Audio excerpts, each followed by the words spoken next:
Chapter 1482. Elder Nangong patiently waited in the inn for 3 days. From time to time, he would go out to see if there was any activity in Xiao Chen's room. He thought that if Heavenly Immortal Xiao or Hongzhu came out, he could go over and ask around.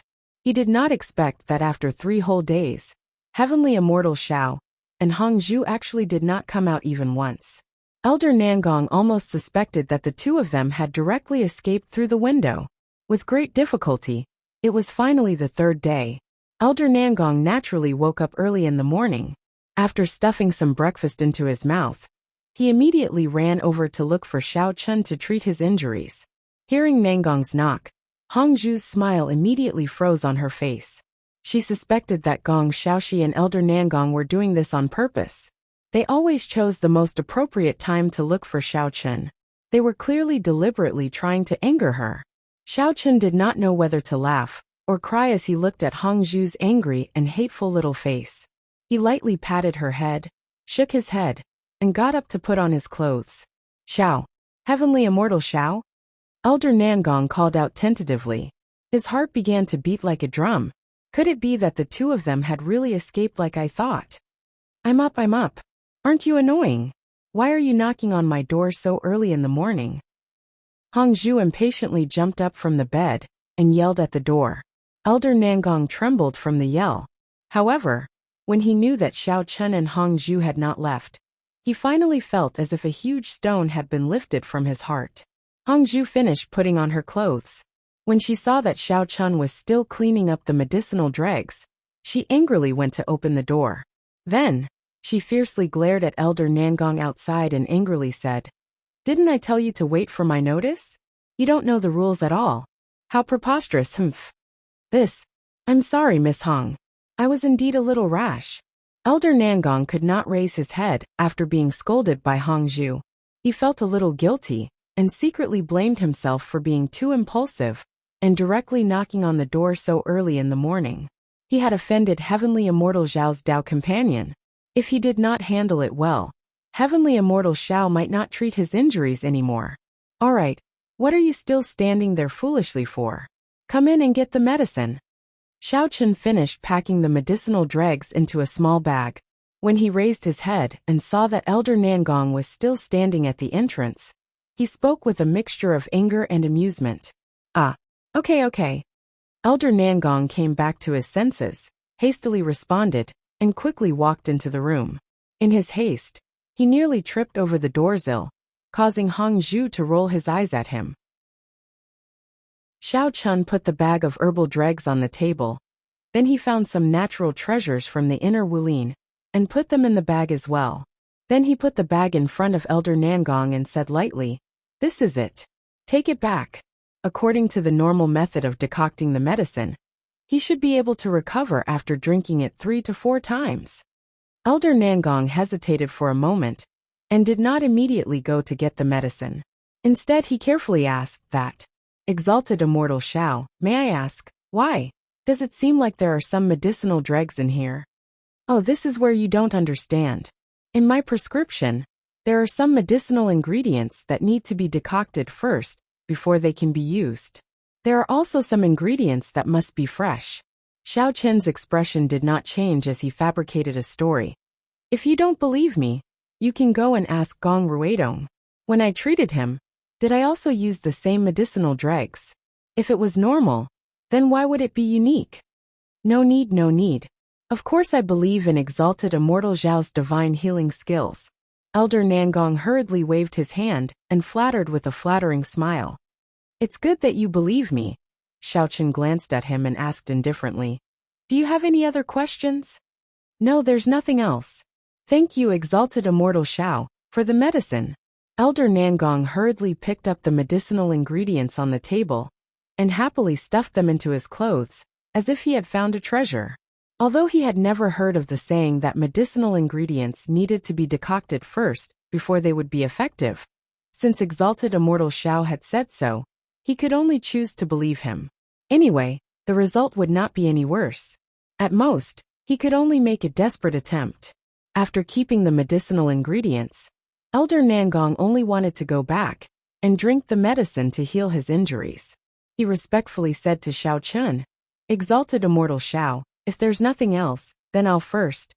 Don't be in a hurry to leave.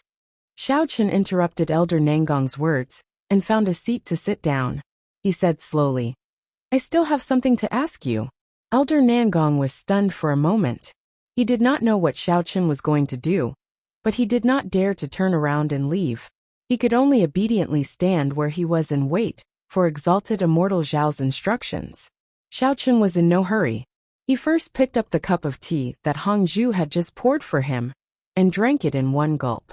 Then, he casually wiped his mouth with his sleeve and looked at Elder Nangong calmly.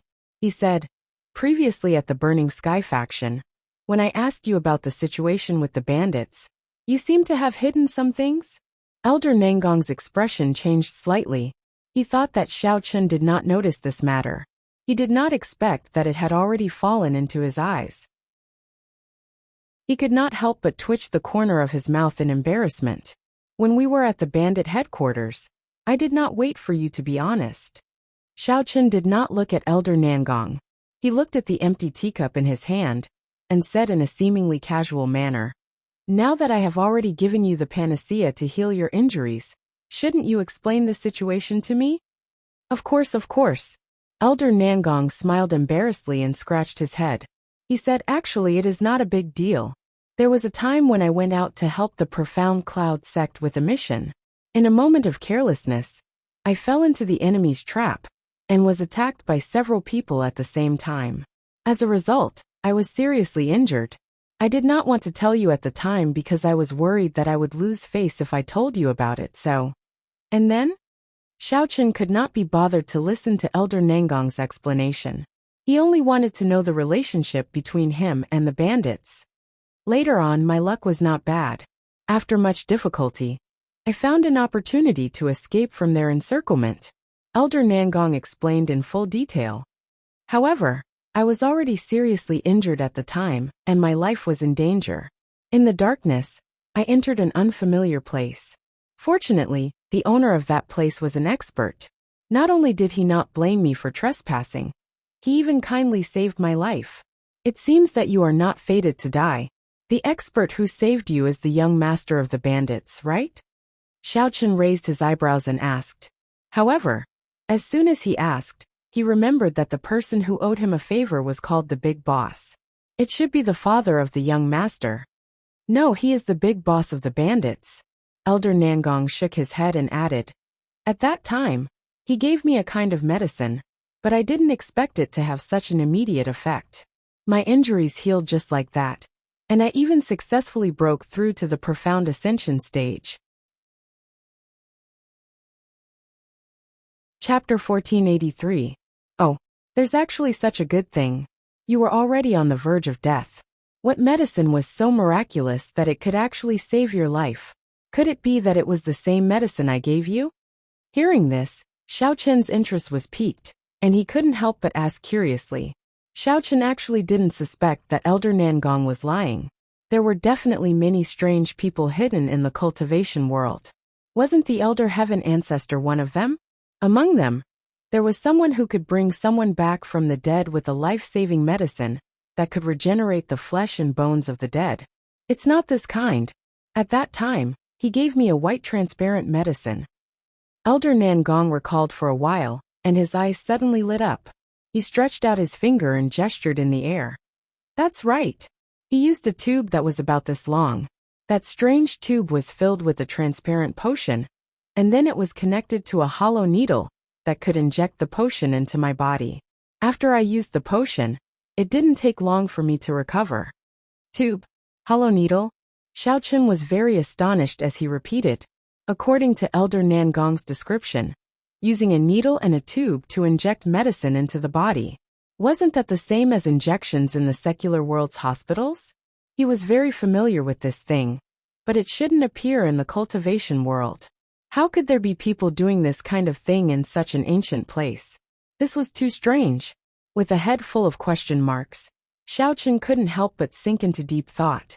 Who was this person who brought those syringes and needles from the secular world into the cultivation world? From the looks of it, this bandit group was indeed a bit strange.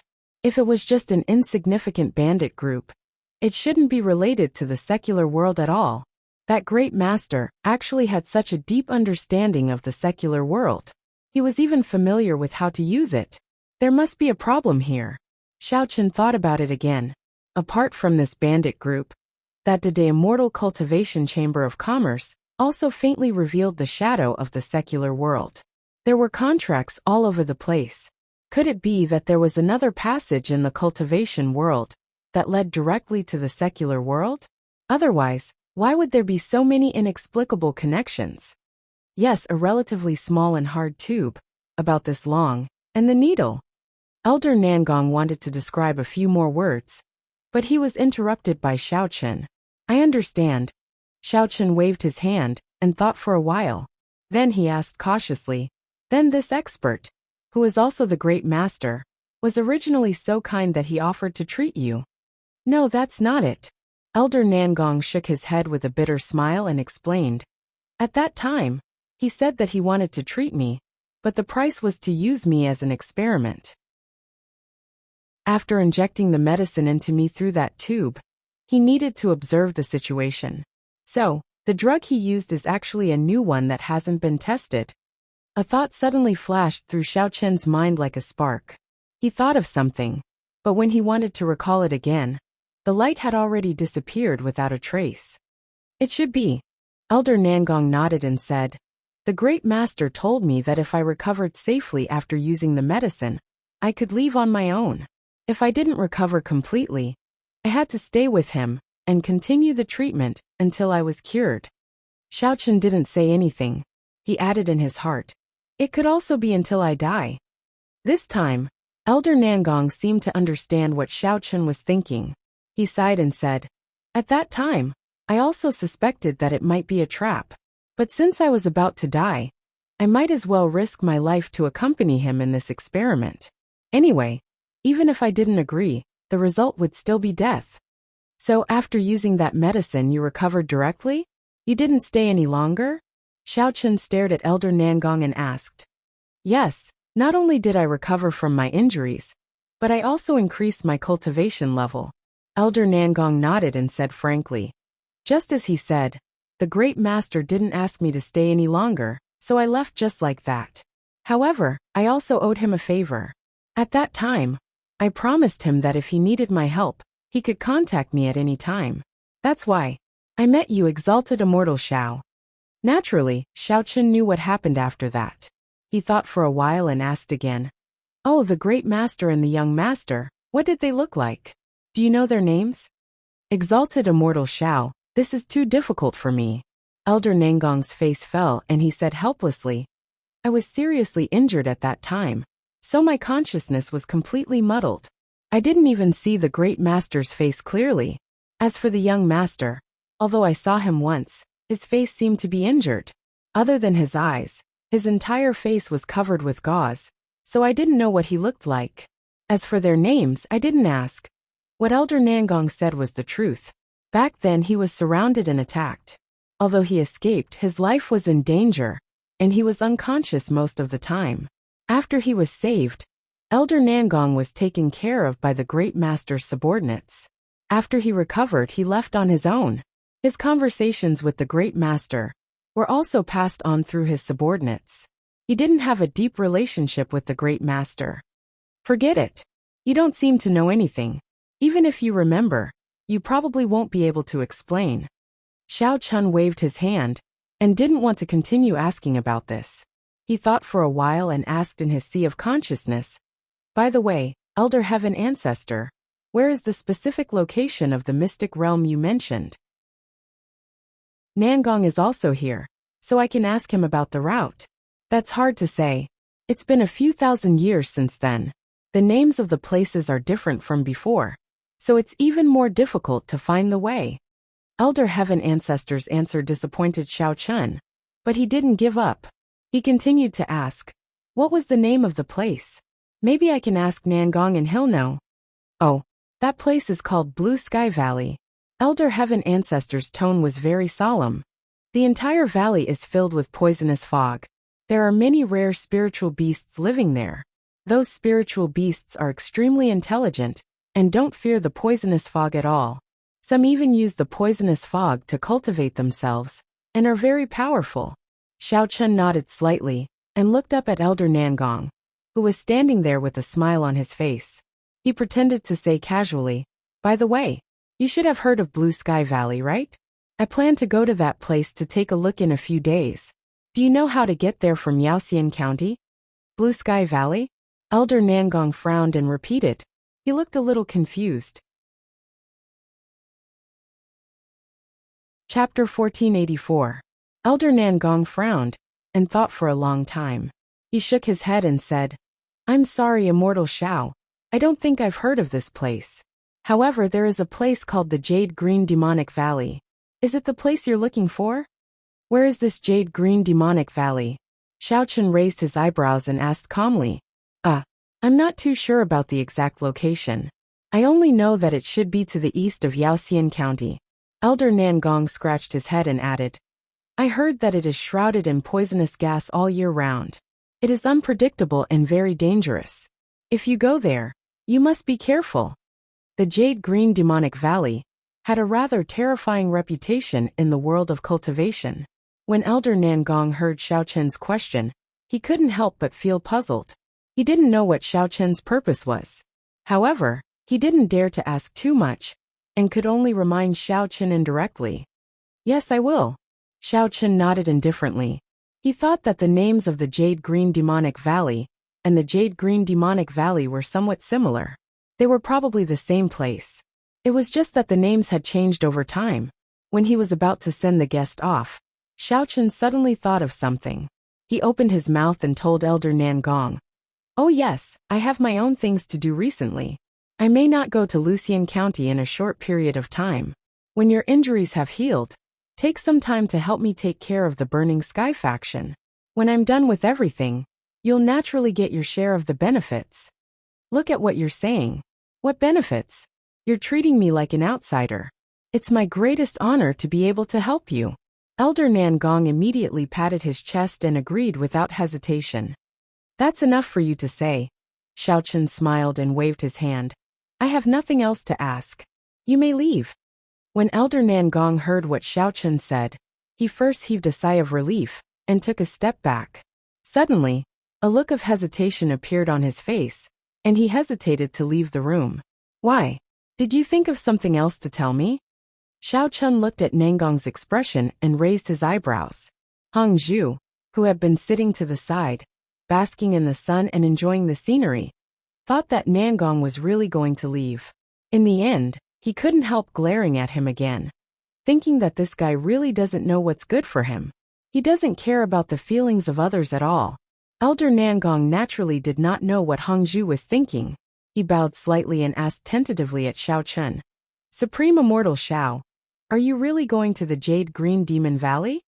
Seeing Xiao Chun nod his head, Elder Nangong said sincerely, "May I ask what your current strength is? It's not that I'm trying to scare you, but that place isn't a joke. You could lose your life at any time. I suggest that you think about it carefully before you go." Xiao Chun smiled faintly. He also knew that Elder Nangong actually wanted to know his strength. However, he did not mind shocking this guy a little. He activated his mental cultivation method and revealed his opening mountain stage level 2 cultivation. Xiao Chen's mental cultivation method was imparted to him by the Elder Heaven Ancestor, and he cultivated it in reverse. Originally, it was more orthodox than ordinary cultivators, and his strength was also slightly higher than ordinary cultivators. Therefore, in Elder Nangong's eyes, Supreme Immortal Shao was currently an expert of the opening mountain stage level 4 or 5, and there were faint signs that he was about to break through. With a plop, Elder Nangong, who was shocked, directly fell to the ground. His face was full of shock. How did this guy level up so quickly? Could it be that there was a shortcut? Supreme Immortal Shao, I remember. Weren't you still at the opening mountain stage level 1 a few days ago? Elder Nangong could not even speak clearly. He stuttered and asked, How did you suddenly rise to the opening mountain stage level 5? Oh, what's so great about that? When I fought with you for the first time, I was not at the opening mountain stage yet. Why didn't you feel that it was strange? Xiao Chun smiled at Elder Nangong and raised his eyebrows. Not only did he not answer his question directly, but he also deliberately kept him in suspense. Hiss! Elder Nangong then recalled the previous situation and could not help but gasp. With a bitter face he begged, Supreme Immortal, of course I felt that it was strange. Now I'm in a state of confusion. I'll have to trouble you, old man, to explain to me. Seeing Exalted Immortal Xiao level up like a rocket, Elder Nangong was tormented by his thirst for knowledge. But seeing how this guy was teasing him again, Elder Nangong wanted to cry. Yet he couldn't do anything to him. He could only lower his voice and beg, Immortal Xiao, you're the Exalted Immortal. Seeing that Elder Nangong's face was full of desire, and his eyes were almost red, Xiao Chun then said nonchalantly, What's so great about the opening mountain stage? Actually, my original strength had already reached the earth opening stage. However, because I was careless and suffered some minor injuries, my strength dropped. Now, I'm just slowly recovering. Otherwise, do you think you could have taken advantage of me back then? Earth opening stage. Elder Nangong was already scared out of his wits. He thought to himself, Luckily, the first time we fought, Supreme Immortal Xiao had not yet recovered his strength, and was only at the peak of the profound ascension stage. In addition, I had a magic treasure to protect myself. Otherwise, I would have definitely been killed at that time. It seemed that Supreme Immortal Xiao must be the disciple of some hidden expert, and it was rare for him to come out to gain experience. After all, as far as I know, other sects have never heard of such a young earth opening stage expert. Thinking up to this point, Elder Nangong suddenly rolled his eyes and revealed a sneaky smile. He tried to keep his voice calm and said, That, Supreme Immortal Xiao, didn't you just ask me to take care of the Burning Sky faction? This time, Xiao Chun really did not know how to react. Weren't they just talking about the problem of levels? Why did they suddenly return to the topic of the Burning Sky faction? Yes, what's wrong? Xiao Chun replied casually. Did you suddenly change your mind and don't want to take care of them anymore? No, how is that possible? Elder Nangong shook his head like a rattle drum.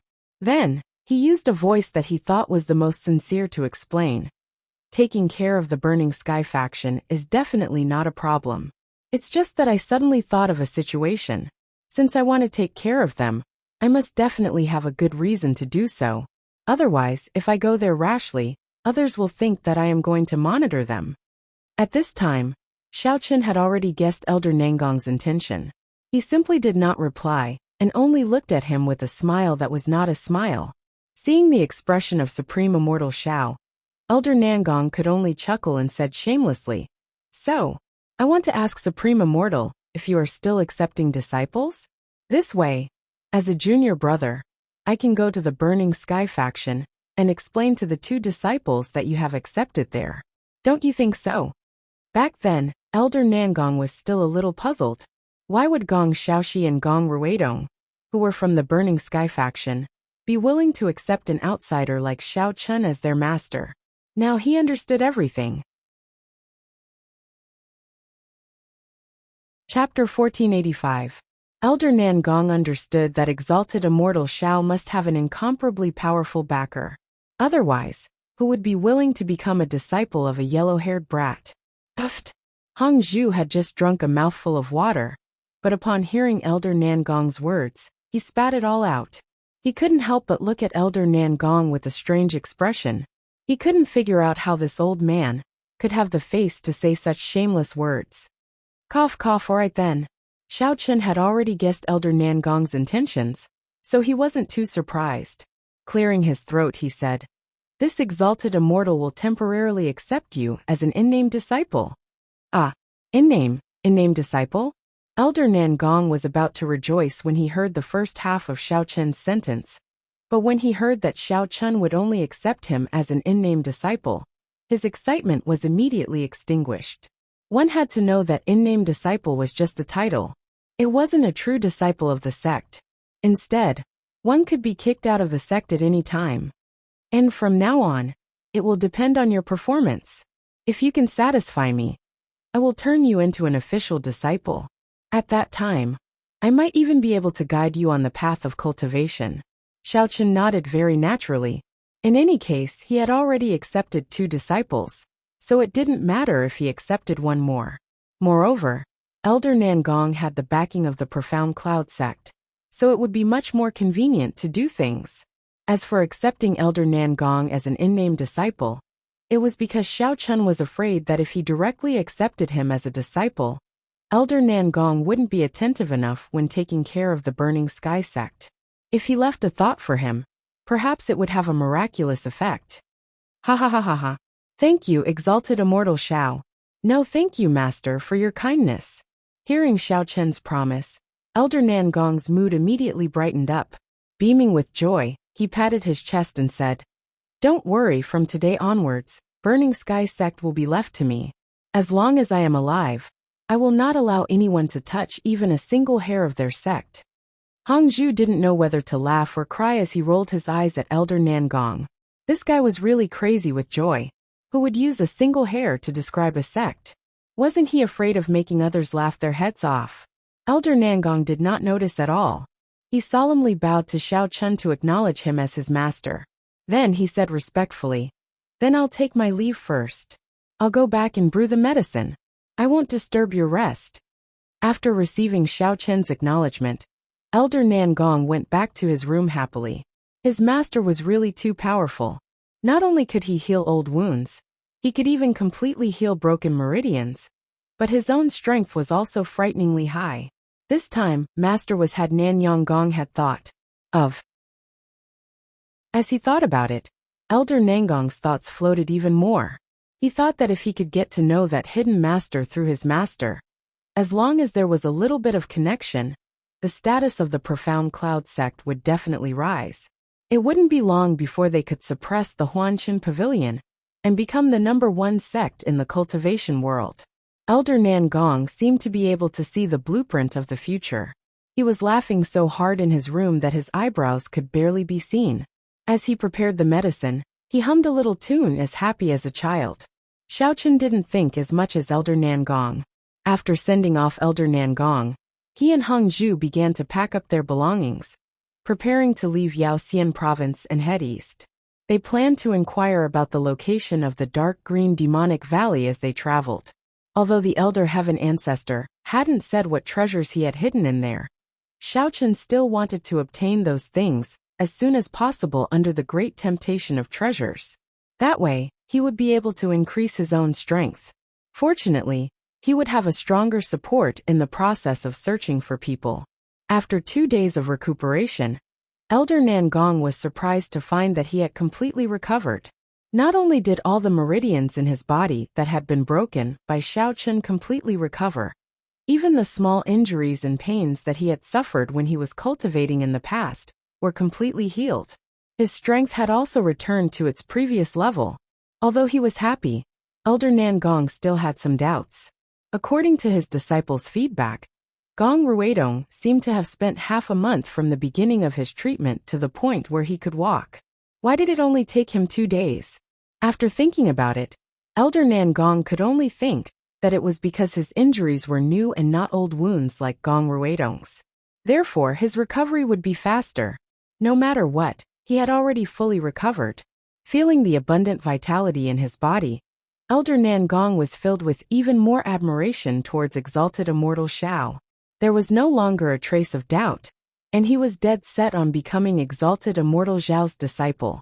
However, when he thought of this, Elder Nangong felt a little guilty. He felt that he was only a nominal disciple now. It was really not very safe. What if Xiaochen returned and refused to acknowledge him? Wouldn't it be like drawing water with a sieve?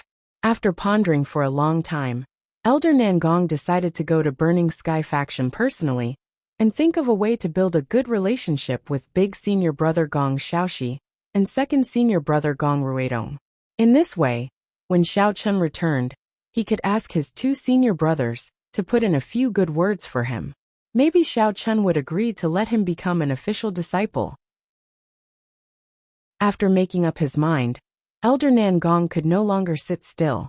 He rushed back to the faction overnight and picked a few of his close subordinates. He ordered them to prepare all kinds of treasures as well as a number of spiritual crystals and magical equipment as a greeting gift. Then, he rushed towards Lucian County without stopping. Early the next morning, in the plaza of the Burning Sky faction, Gong Xiaoxi and Gong Ruidong were teaching the sect's disciples how to cultivate. The two of them would occasionally whisper to each other, discussing how to quickly increase their strength. When the group of people was in full swing, they heard footsteps coming from afar. A guard who was guarding the door ran over in a panic. Grand Elder Deacon Elder. Not good. The guard was out of breath from running. His face looked a little pale. It was obvious that he was quite frightened. When he spoke, he was panting. What's going on? Why are you so impatient? Let's talk this out. Gong Ruidong frowned and reprimanded with some dissatisfaction. It's Elder Nangong from Xianyun sect again. The guard's voice was a little shaky. This time he brought a group of people with him.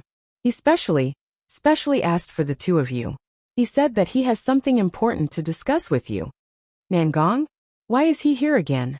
Gong Xiaoxi and Gong Ruidong looked at each other and muttered in confusion. Chapter 1486. Gong Xiaoxi thought that Elder Nangong had come to provoke them again, but Exalted Immortal Xiao was not in the sect, and he and his father could not deal with him alone. Not to mention Duan Suqing. He couldn't even stand up to one of his fingers. Gong Ruidong's expression was a bit ugly, because he saw a few people quickly walking towards him, and the one leading them was Elder Nangong. His mind was filled with questions. Wasn't this guy taken away by Exalted Immortal Xiao? Why did he come back by himself? Moreover, looking at the way he walked over, it seemed that even his injuries had recovered. What was going on? Did something happen to Exalted Immortal Xiao? The more Gong Ruidong thought about it, the more he felt that something was wrong. He hurriedly ordered the disciples to be on full alert. For a moment, everyone was as if they were facing a great enemy, and could not be bothered with cultivation anymore. They all stood in a few rows, staring at the approaching group of people. Although the disciples standing in the back did not hear what Gong Ruidong said, they were keenly aware that the atmosphere was not right. A few timid disciples looked at each other for a while, and decided to sneak away to inform Duan Suqing. Ha, I trust you two have been well since we last met. How have you been recently? Gong Ruidong and Gong Xiaoxi heard Elder Nangong's hearty laughter coming from afar, and for a moment, they were a bit confused. The last time this guy came, he did not seem to be this enthusiastic. Just as the two of them were feeling puzzled, Elder Nangong had already arrived in front of everyone with a smile. He first turned around and signaled the disciples to put down all the big and small bags of gifts. Elder Nangong, what do you mean by this? What are these things? Gong Xiaoxi was the first to lose his cool and asked. Calm down, you two. Elder Nangong turned around with a face full of smiles and said to the two of them, these are just a small token of my appreciation. There isn't anything good, just some natural treasures and spirit crystals. I hope that the two of you can look at this old man's sincerity and let bygones be bygones, and get along well with each other from now on. Elder Nangong, I don't quite understand what you mean. Looking at the big wooden boxes that were neatly placed not far away, Gong Ruidong asked with slight confusion. I wonder why you are here today? There doesn't seem to be any friendship between us, right? Gong Ruidong, who was originally on high alert, was now at a loss. What was this guy trying to do? Why did he send something over for no reason? Could it be that he wanted to play some tricks again? It seems like Senior Gong has not forgiven me. Previously, I have indeed offended you a lot, willfully and rashly did many wrong things, and caused a lot of trouble for the Burning Sky faction. Elder Nangong said with an ashamed expression. Then he quickly stepped forward and grabbed Gong Xiaoxi and Gong Ruidong's hands. The two of them were startled. They thought that Elder Nangong was going to launch a sneak attack. They released their essence and covered their bodies with it, preparing to counterattack at any moment. But before the two of them could make a move, Elder Nangong suddenly bowed to them and sincerely apologized. Sai, senior brothers, I hope you two can be magnanimous and not bicker with me, okay? This time, junior brother has specially brought a gift to apologize, hoping to get the two senior brothers' forgiveness. This Gong Ruidong was already dumbfounded. He couldn't figure out what was wrong with Elder Nangong. He subconsciously turned to look at Gong Xiaoxi, and found that he was also staring blankly at Elder Nangong. He was stunned on the spot, and couldn't say a word for a long time. At this moment, Duan Suqing just happened to rush over with the rest of the disciples, ready to support Gong Ruidong and the others. But when he saw the respectful appearance of Elder Nangong on the square, and the way he bowed his head to Gong Xiaoxi and Gong Ruidong, his mind was a little confused. Duan Suqing rubbed his eyes, and found that he wasn't seeing things. The scene in front of him was indeed real. He couldn't help but think to himself, how did this old guy become mentally ill after being caught by Upper Immortal Xiao? He actually did such an unimaginable thing. Could it be that when he went back to heal, he accidentally went mad? Hey, have you been beaten silly by my master, Exalted Immortal Xiao? Otherwise, why would you suddenly come over to apologize? After a long silence, Gong Xiaoxi finally couldn't help but ask. Gong Xiaoxi had always been straightforward, and he saw that Elder Nangong seemed to be quite sincere, and didn't look like he was here to cause trouble. So he let his guard down a little. It's like this. Master Upper Immortal Xiao has successfully cured me. You see, there are no injuries on my body at all. Even my legs and feet are much more agile than before. Speaking of this, Elder Nangong was even more delighted. In order to prove that he wasn't lying, he specially jumped twice on the spot, and stretched his muscles. He looked a little funny in front of the crowd. Then why do you call my father and me senior brother? You didn't join our Burning Sky faction. Gong Xiaoxi looked up and down at the lively Elder Nangong. He remembered what he had just said, and asked curiously. Gong Ruidong's eyes flashed. He had already captured the details in Elder Nangong's words. This fellow had just addressed Exalted Immortal Xiao as his master. He knew what was going on the moment he heard it. This fellow had probably become Exalted Immortal Xiao's disciple. As expected, Elder Nangong smiled embarrassedly and said, "It's not that I joined the Burning Sky faction, but Upper Immortal Xiao saw that my talent is not bad, so he took me in as his third disciple. In the future, I will have to ask the two senior brothers to take care of little junior brother." Oh, so that's how it is. I was wondering. Gong Xiaoxi finally understood. Elder Nangong must have realized that Upper Immortal Xiao Master was very strong, so he shamelessly wanted to be his disciple. Upper Immortal Xiao Master must have been annoyed by Elder Nangong's pestering, and simply agreed. Then, he sent this guy to Burning Sky faction to report. After understanding the whole story, Gong Xiaoxi finally relaxed and nodded. He puffed out his chest and said proudly, "All right then. Since Upper Immortal Xiao Master said so, then we will naturally recognize you as our junior brother. From now on, I am the eldest senior brother. You have to listen to me in everything. This is your second senior brother, who is also my biological father. Sometimes I have to listen to him. You are the youngest, so you have to listen to him even more. Do you understand?" Gong Ruidong, who was standing at the side, also raised his eyelids and looked at Elder Nangong. He patted him on the shoulder with great vigor, and taught him sincerely, "This junior brother of yours is not bad. He knows to admit his mistakes and change. That's good. Since we are all Upper Immortal Xiao Master's disciples, and you have come to apologize so sincerely, we are not unreasonable people. We will not argue with you about what happened before. Be a good person in the future." Chapter 1487. Of course. Greetings, eldest senior brother. Greetings, second senior brother. Elder Nangong's goal was achieved. He was so happy that he couldn't close his mouth. He hurriedly bowed to the two of them. Gong Ruidong and Gong Xiaoxi naturally wouldn't refuse, so they accepted it very calmly.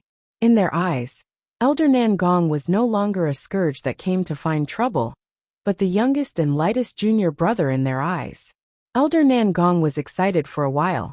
Suddenly, he rolled his eyes and suggested, "Senior brothers, I have a suggestion. Why don't we become sworn brothers? I don't know where I heard a story before. It was said that 3 strangers became sworn brothers in a peach garden. The 3 of them kowtowed to the ground, and escorted their master to the west to obtain Buddhist scriptures. Their names were passed down through the ages. What nonsense is this? Where did you hear such a strange story? Gong Xiaoxi was confused and rolled his eyes at Elder Nangong.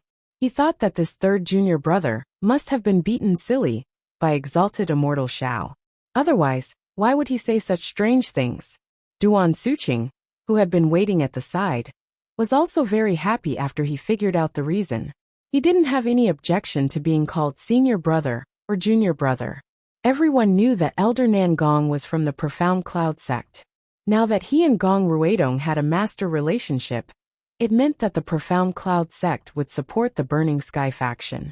It also meant that he didn't have to be afraid of the Secluded Forest sect or other sects coming to provoke him. The more Duan Suqing thought about it, the happier he was. He immediately ordered his disciples to prepare a banquet at the biggest restaurant in the town. Then, he ran to the study room to prepare a suitable invitation to announce this news to the world. Elder Nangong, Gong Ruidong and Gong Xiaoxi were already chatting happily. He patted his chest and said that he wouldn't return to the Profound Cloud sect for the time being. He planned to stay in the Burning Sky faction. On one hand, he could get close to his two senior brothers. On the other hand, he could help the Burning Sky faction improve its strength. By the way, third junior brother, if you come to the Burning Sky faction and don't go back to the Profound Cloud sect, will your sect master let you do this and not blame you? Gong Xiaoxi heard Elder Nangong's plan and couldn't help but ask. In Gong Xiaoxi's opinion, Elder Nangong was a master at the Profound Ascension stage after all. Since the Profound Cloud sect had trained him for so many years, they wouldn't let him run around so easily. They would probably call him back sooner or later. Eldest senior brother. That's why there's a saying that we're not from the same family. The smile on Elder Nangong's face widened when he heard Gong Xiaoxi's question. What do you mean? Gong Xiaoxi was confused by Elder Nangong's words. Look, my second senior brother's uncle, who is also eldest senior brother's father, is the Grand Elder of the Burning Sky faction, right? Elder So, everyone in senior brother. Senior brother. Senior brother. Senior brother. Senior brother. Yun Profound Senior Yun said, smiled and senior brother senior. Everyone senior brother. So, senior brother senior senior brother. Senior brother. Senior brother. I see. Gong Xiaoxi and Gong Ruidong finally understood. No wonder this guy could come and go as he pleased. He could even command the disciples of the Profound Cloud sect. It turned out that he was also a second-generation cultivator. After knowing the reason, the two didn't ask anymore. There were many masters in the Profound Cloud sect. It didn't matter. Moreover, if Elder Nangong came to the Burning Sky faction, it would bring more benefits than harm to their sect. So they might as well let him stay.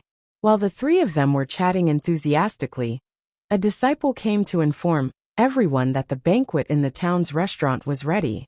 Gong Ruidong and Gong Xiaoxi exchanged a few more polite words with Elder Nangong.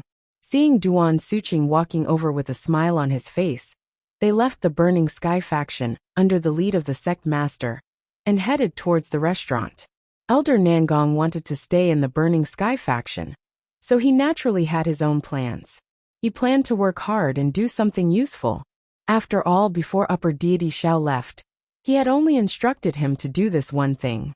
If he could do this well, when Upper Deity Xiao returned, he might be happy enough to give him a permanent position. While the Burning Sky faction was bustling, the Great Master was reporting to the other side of the cultivation world. In the secret room of the Bandit branch, the Great Master was reporting. Although it was a report, the First Master was actually the only one in the secret room. In the middle of the secret room, there was a crystal cover that shone with a faint purple light. It looked beautiful, and if one looked closer, they would discover a faintly discernible human-shaped Yuan Shen inside. The lines of the body made it seem like a woman. Meanwhile, the great leader was currently standing respectfully beside the crystal barrier, reporting the recent happenings to the human-shaped primordial spirit. Master, the Yin cultivator we found a few days ago has finished her cultivation. She is now at the nascent soul great perfection. She can go to the secret realm and carry out the mission. The Great Master hesitated for a moment, but he still told the truth. But there is still a small flaw. Thinking of Nie Xiaoyu's situation, The great master couldn't help but frown. He thought that with the abundant elixirs in the storage, he would be able to smoothly raise the level of this little girl. He didn't expect that there would still be a problem. What happened? Don't dawdle. If you have a problem, say it. I don't like to waste time. It was unknown which part of the humanoid primordial spirit came from. It just hovered back and forth in the air above the secret chamber. It sounded like a robot, without any emotion. It's like this. Because that guy is at the last few levels of the nascent soul stage, our heaven and earth treasures are seriously lacking. But the matter of leveling up cannot be delayed, so I used the injection that you provided. The great master's voice was a little weak. The human-shaped primordial spirit didn't say anything else. It seemed to be waiting for the great master to continue. The great master took a deep breath and said bitterly. After using the injection, her body showed signs of serious rejection. Although we helped her to level up to the nascent soul great perfection, the aura in her body became very unstable. She could explode and die at any time. The great master was really depressed. He finally found a Yin cultivator, who was suitable in all aspects like Niesyayu. But her strength was extremely low, ridiculously low. Chapter 1488. Previously, the great master wanted to rely on the abundant medicinal herbs to help Niesyayu level up. Unexpectedly, before she could reach the full circle of the original infant stage, all the heaven and earth treasures in the storage were used up. At that time, Niesyayu was at a critical juncture of leveling up. If she could not level up, it was very likely that she would be stuck forever. The great master thought about it, and had no choice but to use a special injection. In the end, the effect of the breakthrough was achieved. However, the current situation was not stable at all. She could only rely on other medicinal herbs to maintain her original condition. Indeed, I can't count on you. The primordial spirit seemed to be a little angry, and there was a slight fluctuation in its voice. The great master lowered her head in fear and trepidation, waiting for her master to continue scolding her. However, she did not continue to scold them. She just pondered for a moment, then reported the names of several medicinal herbs and the method of concocting them. She then added, although it is a temporary solution, there is no other way. We can only make do with it for now. When the great master heard the names of the medicinal herbs reported by the primordial spirit, she immediately took a pen and paper on the table and began to write it down familiarly. When she was done, the primordial spirit continued to instruct. What I provided you just now is a high-end stabilizer formula. It can temporarily suppress the effects of the medicinal herbs in her body. That's great. Thank you for your gift, master. The great master was overjoyed and nodded. She immediately put away the formula carefully. Don't be too happy yet. This thing also has its flaws. The humanoid primordial spirit mercilessly poured a bucket of cold water on the great master. Its shortcoming is that it needs to be injected frequently. Moreover, because the medicinal effect is relatively strong, it is also very harmful to cultivators. Anyway, once it's used up, the little girl will have no value anymore. You just need to ensure that she doesn't die before you get that thing. The rest is up to you. Okay. I will immediately ask my men to concoct the stabilizer for the Yin cultivator to take. After the effects are seen, I will arrange the rest. I won't disturb your rest for now. The great leader nodded obediently. After waiting for a while, seeing that the humanoid primordial spirit seemed to have nothing else to say, he bowed and silently left the secret chamber, turning around and walking towards the pharmacy. After the stabilizer was prepared, the great master immediately handed it to the second master and told him to personally escort Niesyayu to the secret realm to carry out the next mission. He also specially dispatched a few profound ascending stage masters to go with her. It could be seen that the things in the secret realm were extremely important. The second in charge naturally did not dare to delay. He quickly packed his luggage and set off with Niesyayu.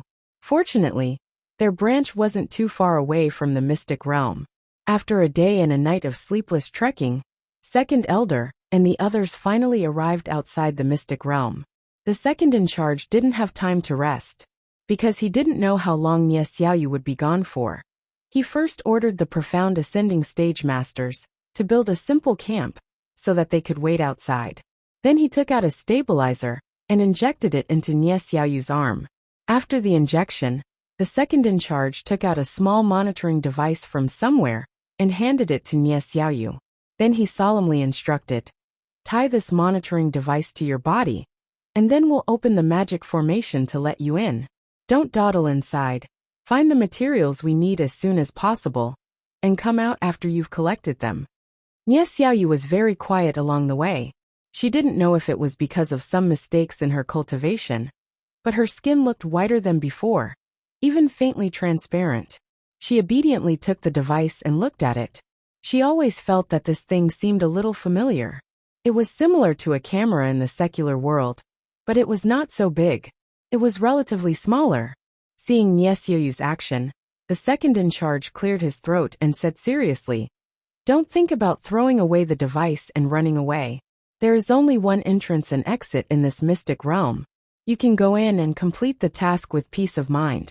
After you succeed, you can regain your freedom." "Well, I know." Nie Xiaoyu hesitated for a moment, but she still didn't say her request to release Cheng Minjing. She planned to mention this matter after she finished collecting the materials. Maybe then she would be more confident. Carefully tying the device to her body, Nie Xiaoyu moved her hands and feet. Looking at the valley hidden behind the clouds, she had a feeling of uneasiness in her heart. Her strength had indeed improved by leaps and bounds in the past few days, but she felt that it was not solid at all. Later, she directly used some suspicious drugs, causing the fluctuation of yuan qi in her body to gradually become uncontrollable. Although Nie Xiaoyu felt that the rampaging yuan qi in her body had gradually calmed down after the second in charge injected her with the stabilizer, she still felt a little uneasy. The second in charge seemed to know what Nie Xiaoyu was thinking, and he said again, "Remember, your current strength is still not very stable. The medicine you injected just now can only last for 1 day. There are still a few vials of medicine in the bag on your back. If you feel that something is wrong, you must inject yourself immediately. Otherwise, the consequences will be very serious. Do you remember?" Seeing Nie Xiaoyu nodded obediently, the second in charge did not say more. He gathered the few masters of the mysterious ascending stage and walked to a slightly blurred array on the edge of the valley. The second in charge first took out a few spirit crystals and embedded them in a few corners of the array. Then he motioned Nie Xiaoyu to come over and stand in the center of the array. After everyone stood still, the second in charge taught Nie Xiaoyu a few simple hand gestures, and then began to ask everyone to activate the spirit crystals and exert the energy of the spirit crystals. Several people ran their mental cultivation method at the same time and injected yuan qi into the spirit crystals. The spirit crystals shone slightly, and then the vague traces of the array gradually became brighter, forming a trace of an array. "Now!" the second in charge shouted at Nie Xiaoyu. Nie Xiaoyu responded and made the hand gestures that the second in charge taught her just now. With a swoosh, an extremely bright light suddenly bloomed in the array. Everyone couldn't help but squint their eyes. When they opened their eyes again, they found that there was no one in the array, and the spirit crystals had consumed most of their energy, becoming a little dim. "Okay, let's just wait on the side." Seeing that Nie Xiaoyu had already teleported in, the second in charge waved his hand and led everyone back to the camp on the side. He turned on another device used for surveillance and waited patiently for the news. Chapter 1489. Nie Xiaoyu had already closed her eyes tightly before the strong light was emitted, so she only felt her body tremble slightly, and then everything returned to normal. After waiting patiently for a while, Nie Xiaoyu did not hear anyone beside her, so she tentatively opened her eyes. As soon as she opened her eyes, she was stunned by the scene in front of her. She was in a deep valley, surrounded by lush foliage and lush vegetation, but all the plants looked strange, not quite the same as the ones outside. Upon closer inspection, one would also notice that the air here was not as clear and pure as it was outside. Instead, there was a faint green mist lingering in the air. The deeper one ventured into the pocket dimension, the darker the color of the mist became. Although Nie Xiaoyu did not need to breathe like a normal human, she could tell that the green mist should be highly toxic just by looking at it. If an ordinary person breathed in a little, they would probably die on the spot. Nie Xiaoyu walked into the depths of the secret realm with small steps. After walking for a while, she found that the green poisonous gas would also adhere to human skin, seep into the body through the pores, and poison people. She had only walked a few hundred steps, but her skin had already become a little green.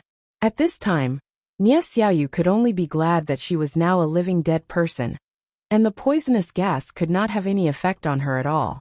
She suddenly understood why the second leader and the others sent her into this secret realm. It must be because of this poisonous gas. Although Nie Xiaoyu had an umbrella with her, this deep valley seemed to have no sunlight, so it did not make much difference whether she held an umbrella or not. For convenience's sake, she simply carried the umbrella on her back, freeing her hands to search for heaven and earth treasures more efficiently. However, things did not go according to her wishes. After carefully searching in the secret realm for a long time, Nie Xiaoyu still did not find anything. Instead, she encountered some spirit beasts that had mutated because they had been absorbing poisonous gas for years. Those mutated spirit beasts were very aggressive, and they would directly pounce on Nie Xiaoyu as soon as they saw her. Fortunately, their levels were not too high, so she could easily deal with them, but it also wasted a lot of time. Strange, didn't the second leader say that the thing is very easy to find? Nie Xiaoyu searched for a while, and stopped in front of a forest. She muttered to herself with a surprised expression, "I haven't seen a single treasure after such a long time. Could it be that the treasure has all withered, or has been taken by someone else?" Nie Xiaoyu frowned and tried to recall. She remembered that when the second head enforcer described the heavenly treasure, he said that it was a kind of dark purple flower, with some tiny barbs on its rhizome and 3 round green leaves. It should be a gregarious flower that grew in one place. Although Nie Xiaoyu had seen a lot of exotic flowers and plants along the way, she didn't find any that matched the description of the second head keeper, which made her even more puzzled.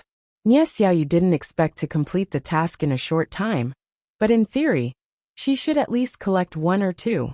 Otherwise, this situation would be too unimaginable. Whoosh! Just as Nie Xiaoyu was pondering over it, a white thing suddenly flashed past in the forest in front of her. The white shadow seemed to be quite huge, and it was very fast. It was basically impossible to tell what it was with the naked eye. Who's there?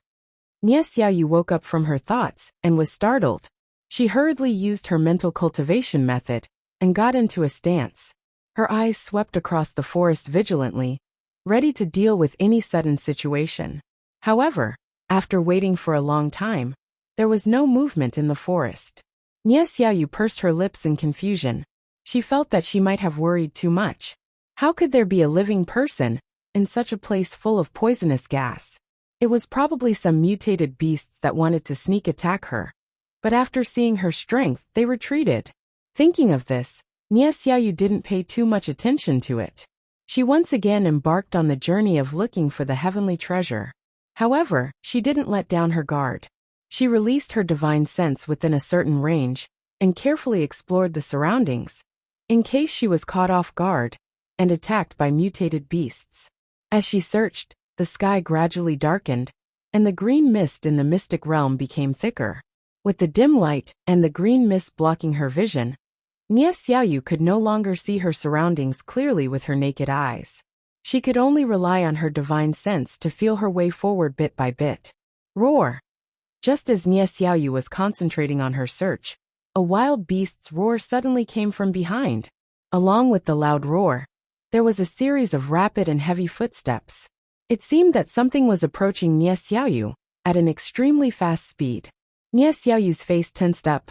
She immediately used her divine sense to explore, but she didn't find anything. However, the powerful aura behind her that was getting closer and closer was enough to prove that it was an unknown species with a much higher cultivation than her. Nie Xiaoyu suddenly turned her head and looked, but she could only see a blurry white figure shuttling back and forth in the forest not far away from her. She couldn't detect it with her divine sense at all. An ominous premonition made Nie Xiaoyu panic. Driven by a strong desire to survive, the primordial qi in her body surged rapidly, and her arms were instantly completely covered by black gas. After gathering her primordial qi, Nie Xiaoyu immediately pushed a few palms in the direction of the white figure, trying to drive away the thing hiding in the forest. Boom, boom, boom. With the explosion of primordial qi, continuous explosions sounded in the forest, followed by the sound of trees falling to the ground. After a series of chaotic sounds, the surroundings returned to silence after a while. Roar! Just when Nie Xiaoyu thought that she had successfully driven that thing away, a chilling roar came again. Moreover, the roar this time was obviously not the same as before. It was louder and more tyrannical. It sounded like the beast was enraged, and its footsteps on the ground seemed to be even more hurried. At this moment, due to being in a state of high tension for a long time, Nie Xiaoyu's mood had become more and more irritable. She could also clearly feel the primordial qi in her body beginning to riot, constantly rushing at her meridians. It seemed to be a sign of qi deviation. Nie Xiaoyu knew that something was wrong. She immediately took out an injection from her backpack, aimed it at the artery on her arm, and was about to stab it in. However, before Nie Xiaoyu could complete the injection, heavy footsteps approached from afar. Before Nie Xiaoyu could look up, she felt that she was hit by something hard. She was involuntarily flung several meters away and smashed into a big tree with a loud bang.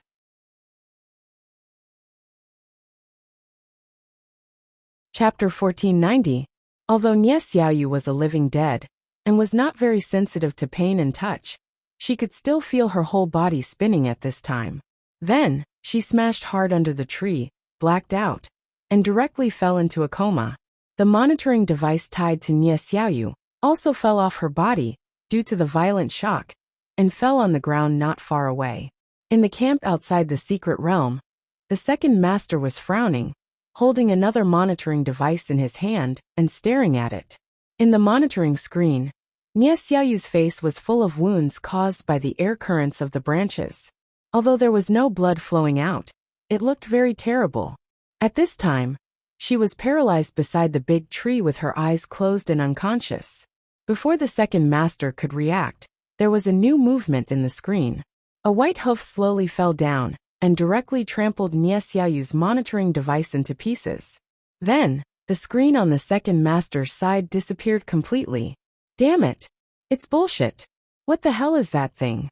Seeing this scene, the second master couldn't help but fly into a rage.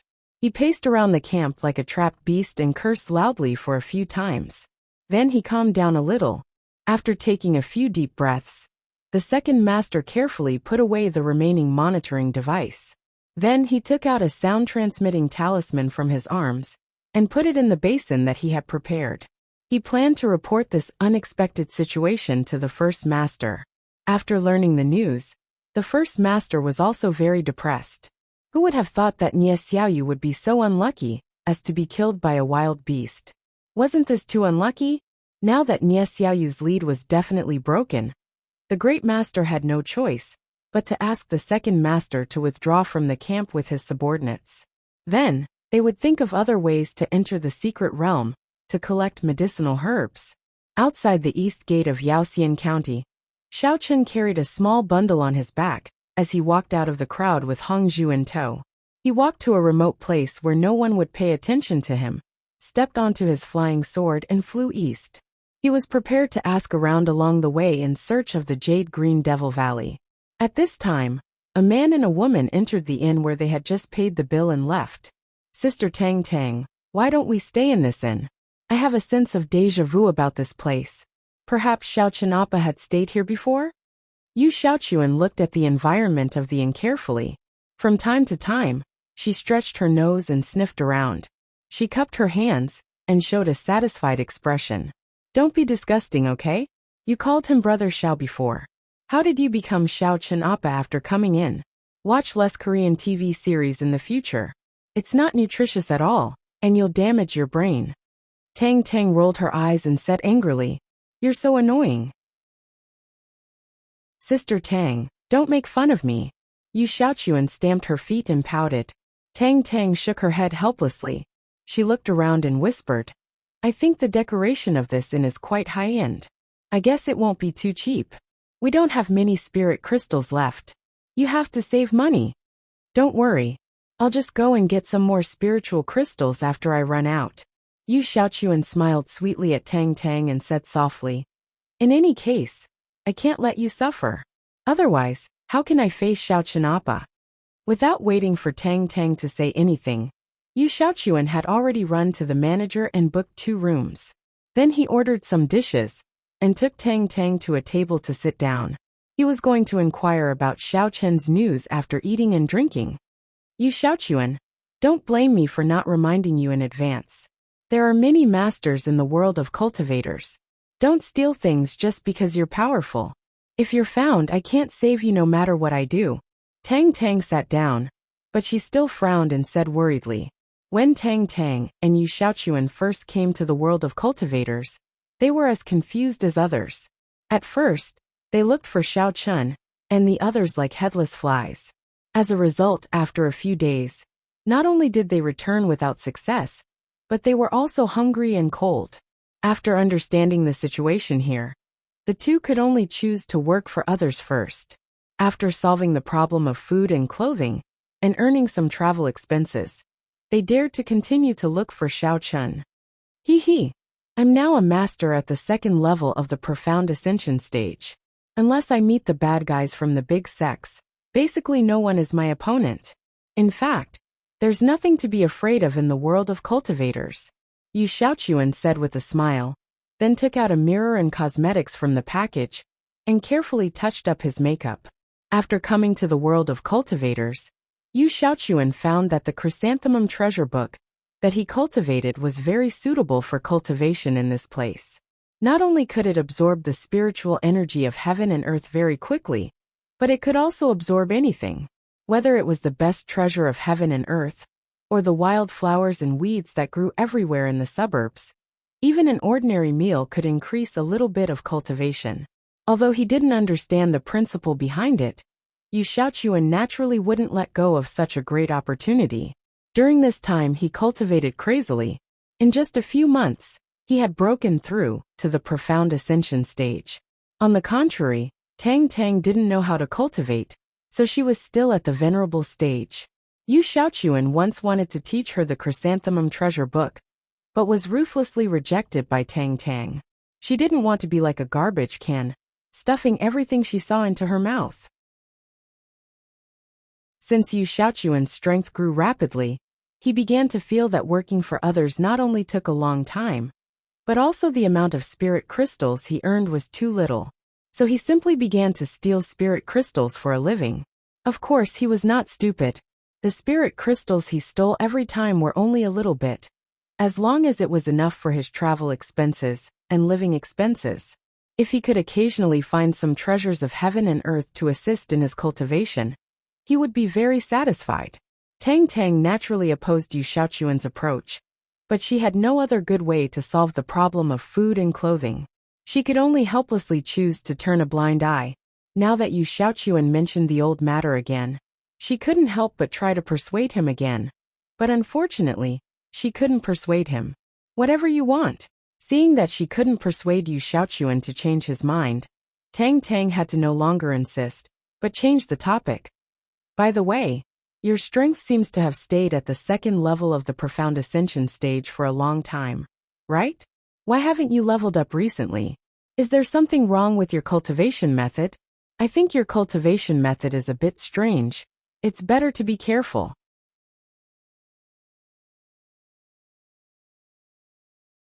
Chapter 1491. Thank you for your concern, Sister Tang Tang. In fact, I also feel strange. Maybe at this stage, if I want to advance further, I will need a lot of treasures of heaven and earth to assist in my cultivation. Yu Xiaochuan held his cheeks and muttered, When I ate those treasures of heaven and earth before, my level increased quite fast. It seems that I have to think of a way. Yu Xiaochuan didn't finish his words, but his eyes kept turning, wondering if he could find another sect to steal some treasures of heaven and earth, so that he would have a chance to advance to a higher level. Tang Tang saw through Yu Xiaochuan's thoughts at a glance, and directly exposed his idea of being a thief. You're not thinking of going to the major sects to steal treasures of heaven and earth again, right? I advise you to give up this idea as soon as possible. Now that you have the cultivation of the mysterious ascension stage, it's better to go to the Dada Immortal Cultivator's Chamber of Commerce to work. With your strength, you can also receive some high-level tasks, which is much better than taking the risk of stealing. Okay, then I'll listen to you. After lunch, let's go to the Chamber of Commerce to take a look. Yu Xiaochuan was lectured by Tang Tang, and had no choice but to nod helplessly, and agreed with a melancholy face. At this time, the waiter had already served the dishes. Before he had time to put the dishes down, Yu Xiaochuan suddenly asked, "Hey little brother, have you seen Xiaochen Appa? He is a particularly tall and powerful handsome guy. Not only is he handsome, but his strength is also very strong. He's very powerful." The waiter was a little dumbfounded. He originally thought that the guy in front of him was just a flat-chested woman, but the voice turned out to be that of a man. This guy, who was neither a man nor a woman, made the waiter a little nauseous, but the other party was a customer who came to spend, and he couldn't afford to offend him. He had to use the fastest speed in his life to put the dishes down, then shook his head, indicating that he didn't see it, and immediately turned around and ran away. You've never seen the world before. You're so shy when you see a slightly prettier beauty. Do you think that she dressed up for you? Yu Xiaochuan glared angrily at the waiter who had run away and scolded angrily. After cursing, Yu Xiaochuan picked up the mirror and looked at his reflection in self-pity. He muttered, "If it wasn't for the fact that I don't know when I'll run into Xiaochen Appa and have to maintain my best condition at all times, I wouldn't let a country bumpkin like you look at me." Tang Tang noticed that the guests around them were looking at her with strange expressions. She coughed a few times and urged, all right. Why do you have so much nonsense to say? Hurry up and eat. We still have business to attend to later." "Well, Sister Tang, eat more. I have to keep my figure. I can't be as intemperate as you." Yu Xiaochuan nodded shyly. She smiled and picked up a few pieces of meat and put them in Tang Tang's bowl. Then she picked up some vegetables for herself and ate them in small bites. She was very careful to maintain her ladylike image. Tang Tang was about to explode when she heard Yu Xiaochuan's words. Due to so many people watching, she couldn't go too far. She had to suppress her anger and turn it into appetite. She gnashed her teeth and wolfed down the food. In any case, Tang Tang had never cared so much about her image. After becoming a cultivator, it was not easy for her to gain weight. Her plan was to fill her stomach as soon as possible, and then leave for the next stop. That was why she let loose and ate. After lunch, the two of them put their luggage in the room. Then, they asked the waiter for the address of the Dada Immortal Cultivation Chamber of Commerce. They left the inn and strolled along the street. Since they were not familiar with the environment of Yaoxian County, it took Tang Tang and Yu Xiaochuan nearly half an hour to walk to the location of the Dada Immortal Cultivation Chamber of Commerce. "Hello, ladies guests. May I ask if the two of you are here to work, or would you like to hire our Chamber of Commerce to serve you?" The receptionist standing at the entrance of the Chamber of Commerce greeted the two of them naturally. However, he was stunned as soon as he opened his mouth. He originally wanted to address the two of them as ladies, but he couldn't judge Yu Xiaochuan's gender at the moment, so he had to temporarily change his words. "We are here to look for a job, but we have already commissioned a task from the Chamber of Commerce before. This time, we also want to check the progress of the task." Tang Tang didn't care about the receptionist's change of words, because she was already used to it. Yu Xiaochuan's attire that was neither male nor female was easy to attract the attention and suspicion of strangers. However, she couldn't correct him. Over time, Tang Tang didn't take it to heart. "Okay, please come with me." The receptionist nodded and made a gesture with a smile. The two of them followed the receptionist to the front of the counter and took a few forms that the receptionist took out from the drawer. When they were bowing their heads to read, the receptionist said again, "Please tell me your names and your current cultivation level. Please report truthfully. I need to see what level of task you are capable of, and whether you can meet the requirements of the employer. Okay, her name is Tang Tang, and my name is Yu Xiaochuan. Her cultivation level is a master at the peak of the venerable realm, and I have been promoted to the profound ascension. Before Yu Xiaochuan finished his words, he felt Tang Tang suddenly pull him. Yu Xiaochuan stopped talking and turned his head with a blank face. He blinked at Tang Tang in confusion, not knowing what he said wrong. Tang Tang didn't have time to explain more to Yu Xiaochuan. She first gave him a wink, and then quickly said to the receptionist, "Oh, Yu Xiaochuan just said something wrong. He wants to break through to the profound ascension stage. In fact, he is only at the peak of the nascent soul stage. He hasn't really been promoted to the profound ascension stage yet. In addition, the name of the person we asked to find in the Chamber of Commerce is Xiao Chen. You can also check it together." "Okay, then please wait a moment. I'll look for the relevant information." The receptionist didn't pay much attention to the strange behavior of the two. He nodded and walked to the cabinet on the side. He began to look for the information of the registered personnel in the bookcase. "Sister Tang, why didn't you let me tell the truth just now? I'm really at the second level of the profound ascension stage." Seeing the receptionist walked away, Yu Xiaochuan lowered his voice and asked Tang Tang in surprise. Yu Xiaochuan still trusted Tang Tang very much. He also knew that Tang Tang must have a reason for doing this, so he didn't refute on the spot, but just asked secretly, "Are you stupid? When we worked in this Chamber of Commerce before, your registered level was only at the first level of the qi refining stage. It has only been a few months, and you have been promoted to the second level of the profound ascension stage. It would be strange if the people in the Chamber of Commerce didn't doubt it." Tang Tang rolled her eyes at Yu Xiaochuan and said with disappointment.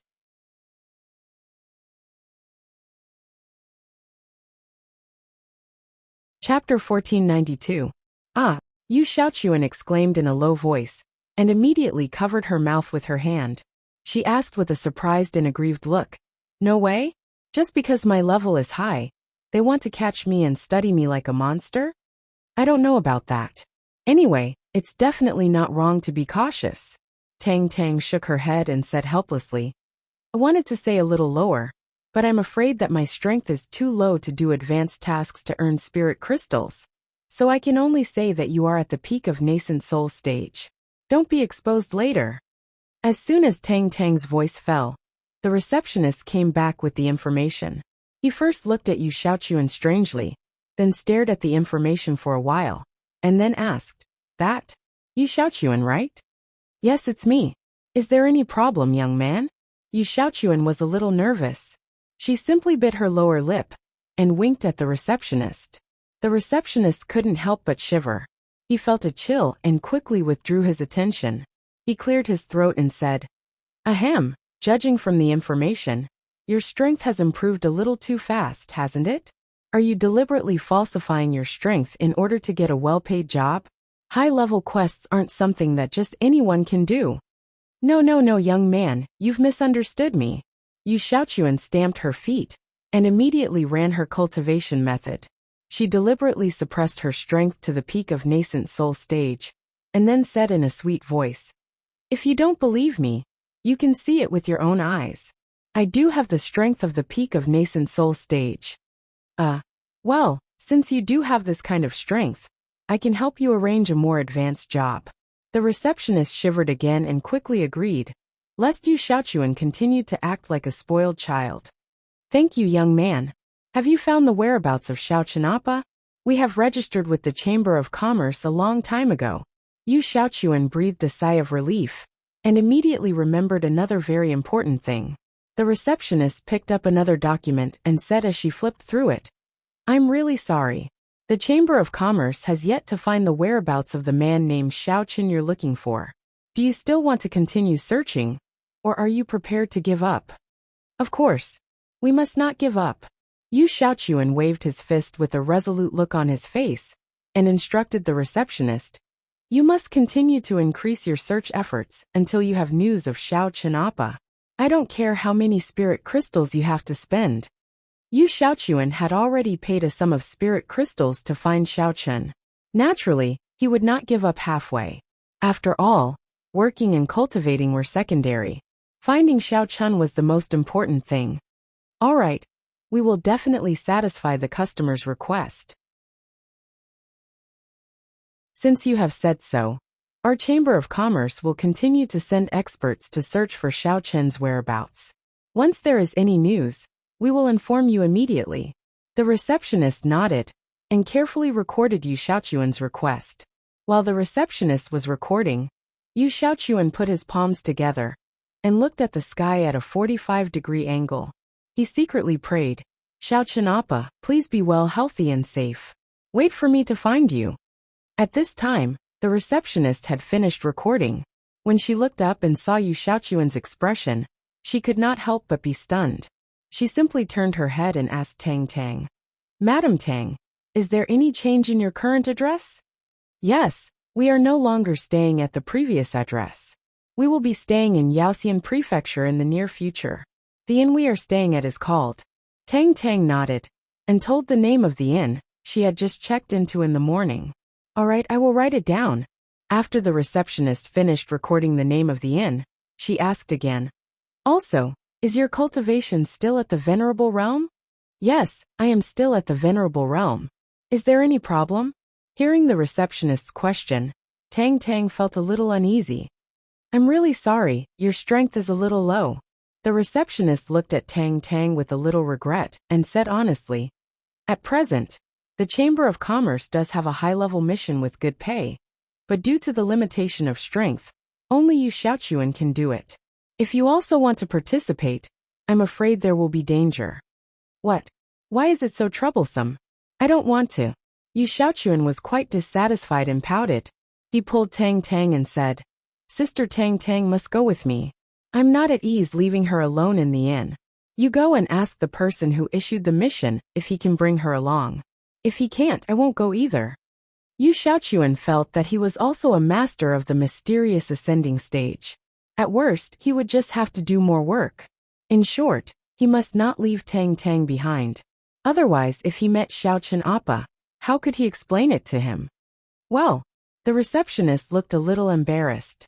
She looked down at the information for a while, and then explained helplessly, "Although the employer's mission did not explicitly state that you can't bring more people, but from the information, this mission is very dangerous, so I don't recommend you to bring her along." Yu Xiaochuan was about to lose his temper, but Tang Tang suddenly thought of something. She pulled him and asked, "I don't know if you can understand the specific content of this job?" "Oh, it's written on this information." The receptionist pointed to a line of the information and said, "The content of this job is to refine some kind of poisonous medicinal materials. People with too low strength will faint from the poisonous gas produced during the refining of medicinal materials. In serious cases, it will even be fatal, so only people above the nascent soul stage are allowed to accept this job." "So that's the case, then I can really go." Tang Tang immediately breathed a sigh of relief.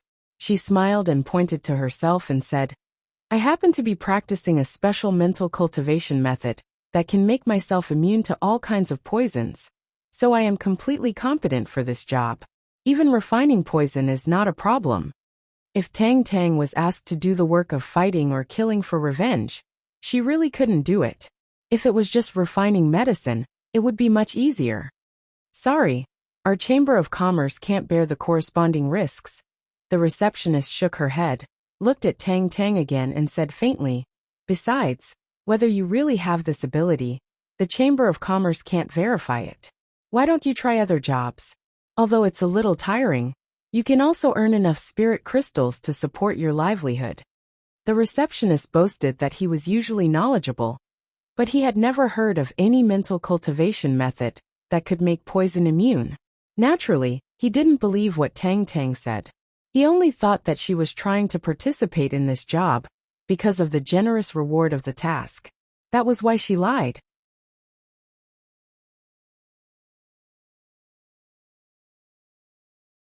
Chapter 1493. Tang Tang hesitated for a while and seemed to have made up her mind.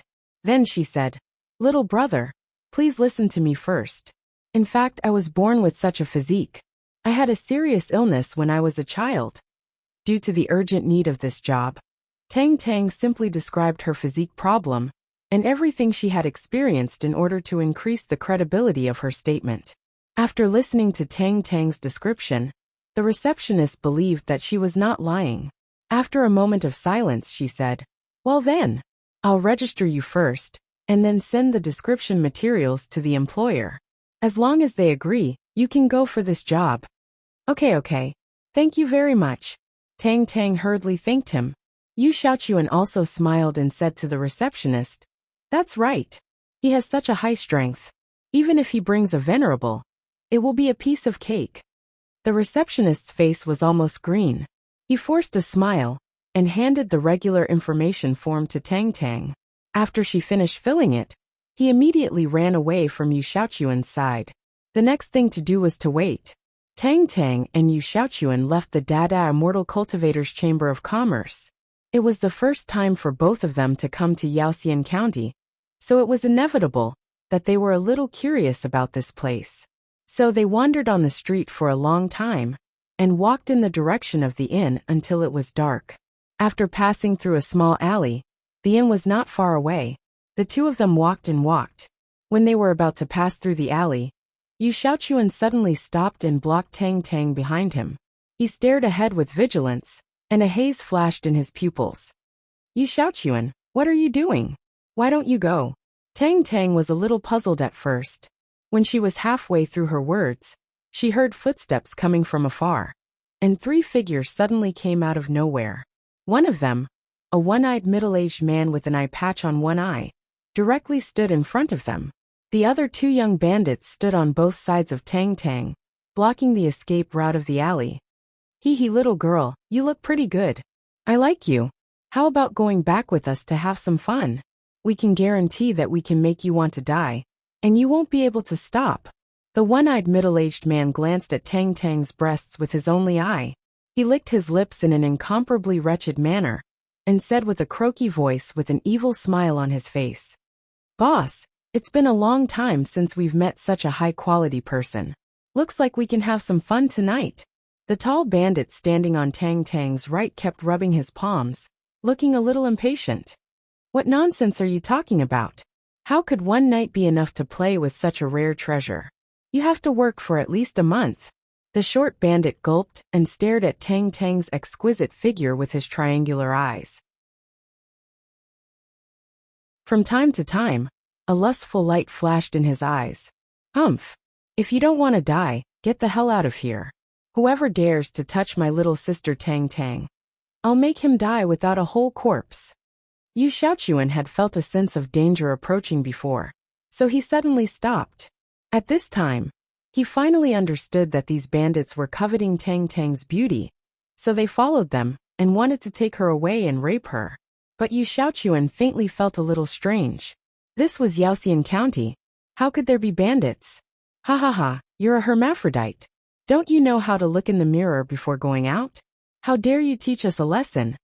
The one-eyed middle-aged man sneered and said in a strange voice, "I'd like to see what ability you have to protect the little beauty behind you." As soon as the voice fell, the one-eyed middle-aged man's body began to surge with primordial qi. He instantly showed the cultivation of the first level of the profound ascension stage. Then he took out a cyan giant sword, jumped into the air with both legs, and fiercely slashed at Yu Xiaochuan. The two bandits, one tall and one short, also operated their mental cultivation at the same time. They were both masters at the peak of the nascent soul stage. They didn't attack Yu Xiaochuan, but flew to the position of Tang Tang. They wanted to take advantage of the opportunity when Yu Xiaochuan had no time to care about his back, and snatched the little girl.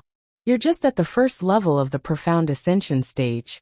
Do you really think you're so great?" Yu Xiaochuan was not afraid of the one-eyed middle-aged man's attack. He sneered, and immediately his left foot gently stepped on the ground. His figure suddenly burst out, and faced the one-eyed giant cyan sword head-on. Thick primordial qi quickly covered Yu Xiaochuan's palms, and dyed his very sharp nails blood red, as if the color of blood. It looked both beautiful and terrible, very eye-catching. Ha, I think you're the one who doesn't know death. My sword has never left anyone alive. Today I'll let you. Seeing that Yu Xiaochuan was about to be chopped to death by the huge green sword, the one-eyed middle-aged man laughed arrogantly a few times and ridiculed with all his might. But before the one-eyed middle-aged man could be happy for long, he found that the moment before Yu Xiaochuan touched the cyan giant sword, Yu Xiaochuan's body suddenly moved strangely. The next moment, Yu Xiaochuan disappeared in front of him without a trace. The one-eyed middle-aged man was slightly stunned, and a faint thought floated in his mind. This sissy doesn't look so easy to deal with. On the other side, because the two of them were more than enough to deal with Tang Tang, the short bandit did not go straight to her, but looked in the direction of the one-eyed middle-aged man as he walked. Seeing Yu Xiaochuan charging head-on towards the green greatsword in a daze, the shorter bandit felt it was a little strange, so he kept an eye on him. When he saw Yu Xiaochuan suddenly disappear, he was greatly alarmed and hurriedly shouted, "Boss, behind you!" What? The one-eyed middle-aged man didn't even have time to react when he felt a strong murderous aura behind him. His heart tightened, but he wasn't a vegetarian.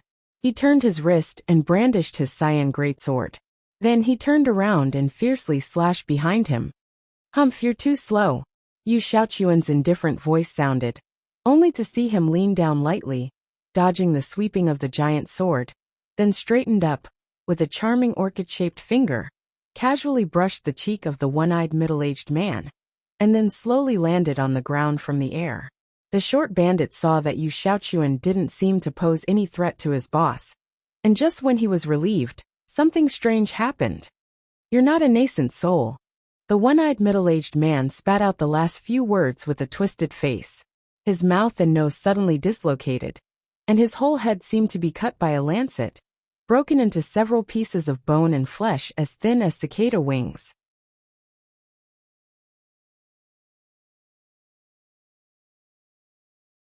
Chapter 1494. As the head was separated from the body, blood gushed out of the one-eyed middle-aged man's throat like a burst pipe. His whole body was like a pool of mud, falling heavily from the air to the ground. The only intact eyeball on his head rolled a few times and stopped at Yu Xiaochuan's feet. "Poochie!" Yu Xiaochuan lifted his foot slightly and directly crushed the eyeball on the ground. The corners of his bright red lips curled up slightly as he stared at the two bandits and said with a sinister smile, "Now that we've dealt with this, it's your turn next. Speak. How many pieces do you want to be cut into? I will try my best to fulfill your wish." The tall bandit was about to grab Tang Tang's clothes, but he just happened to see the bloody scene of the one-eyed middle-aged man being beheaded in an instant. He suddenly trembled in fear and froze in place, not daring to move. A stinky liquid flowed down his pants. Apparently he was scared to the point of peeing. Tang Tang immediately ran a few steps away from the tall and short bandits, covering her nose and frowning at them. "Don't just stand there like an idiot. Run. Are you waiting to be cut into pieces?" The short bandit was more clever, and quickly recovered from the panic. He first looked at Tang Tang, and estimated that it was too late to take her as a hostage, so he simply grabbed the tall bandit and turned to run. "Oh, even a profound ascending stage first level is not his opponent. Do you think you can run away?" Yu Xiaochuan slowly shook the blood stains on his fingertips, looking very elegant. The tall and short bandit did not have time to answer, and ran forward desperately, wishing he had two more legs. At the end of the alley was the street with people coming and going. In their view, it was a chance to survive. Yu Xiaochuan was not in a hurry. He shook off all the blood stains. At this time, the tall and short bandit had already run a distance. He arched his body, sneered a few times, and suddenly rushed out like an arrow from the bow. His figure was like a cheetah, rushing straight to the two bandits. After quickly approaching, his hands kept sweeping around their bodies. It seemed that he was fighting with the air. Although the movement was a bit funny, the tall and short bandit seemed to see the strangest thing in the world, and their expressions were extremely frightened. However, just as they opened their mouths, they did not even have time to scream. Under the sweep of Yu Xiaochuan's blood-red fingertips, their bodies had been torn apart in an instant. The surrounding walls were dyed red, and the alley was filled with a strong smell of blood. because Yu Xiaochuan's speed was too fast. Each move basically took less than a minute, and Tang Tang's own cultivation was too low, so she could not see Yu Xiaochuan's movements at all. She only felt that the two bandits had disappeared in a flash, leaving only the blood stains on the wall and the ground.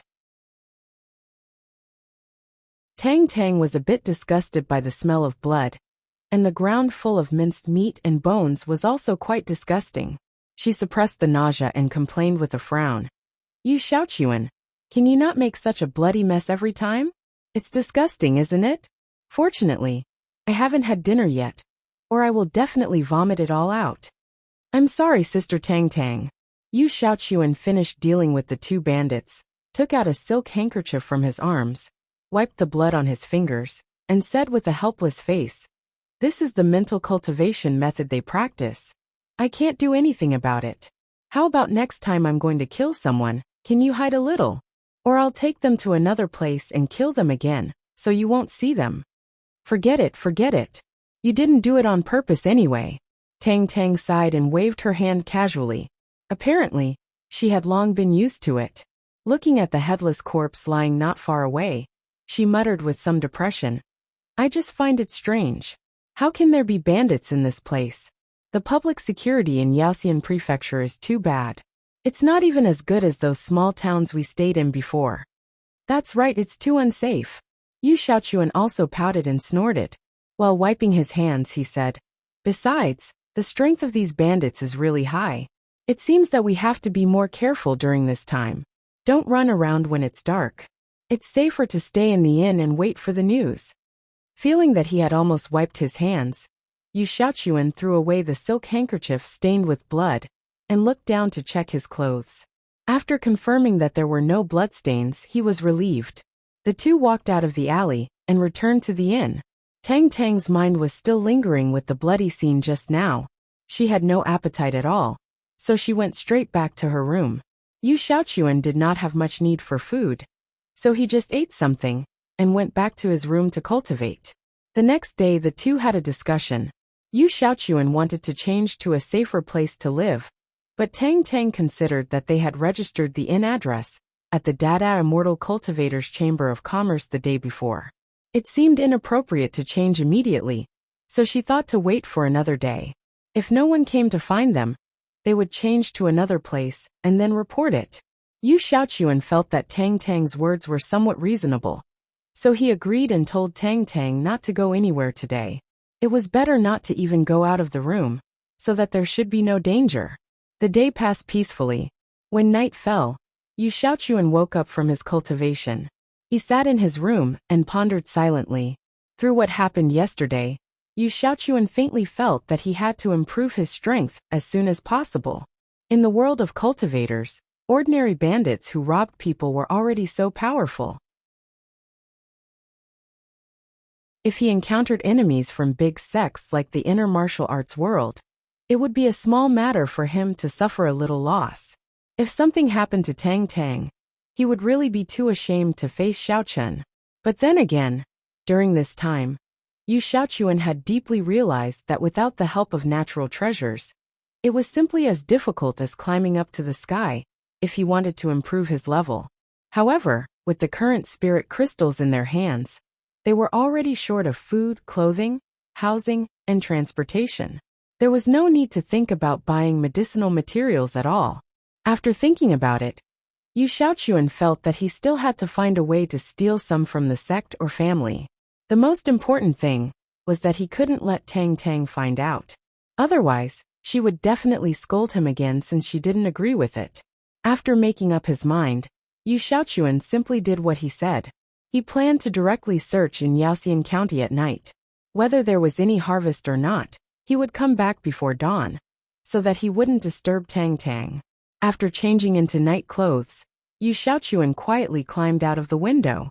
As soon as he took a step, a slight plop sound suddenly came from Tang Tang's room next to him.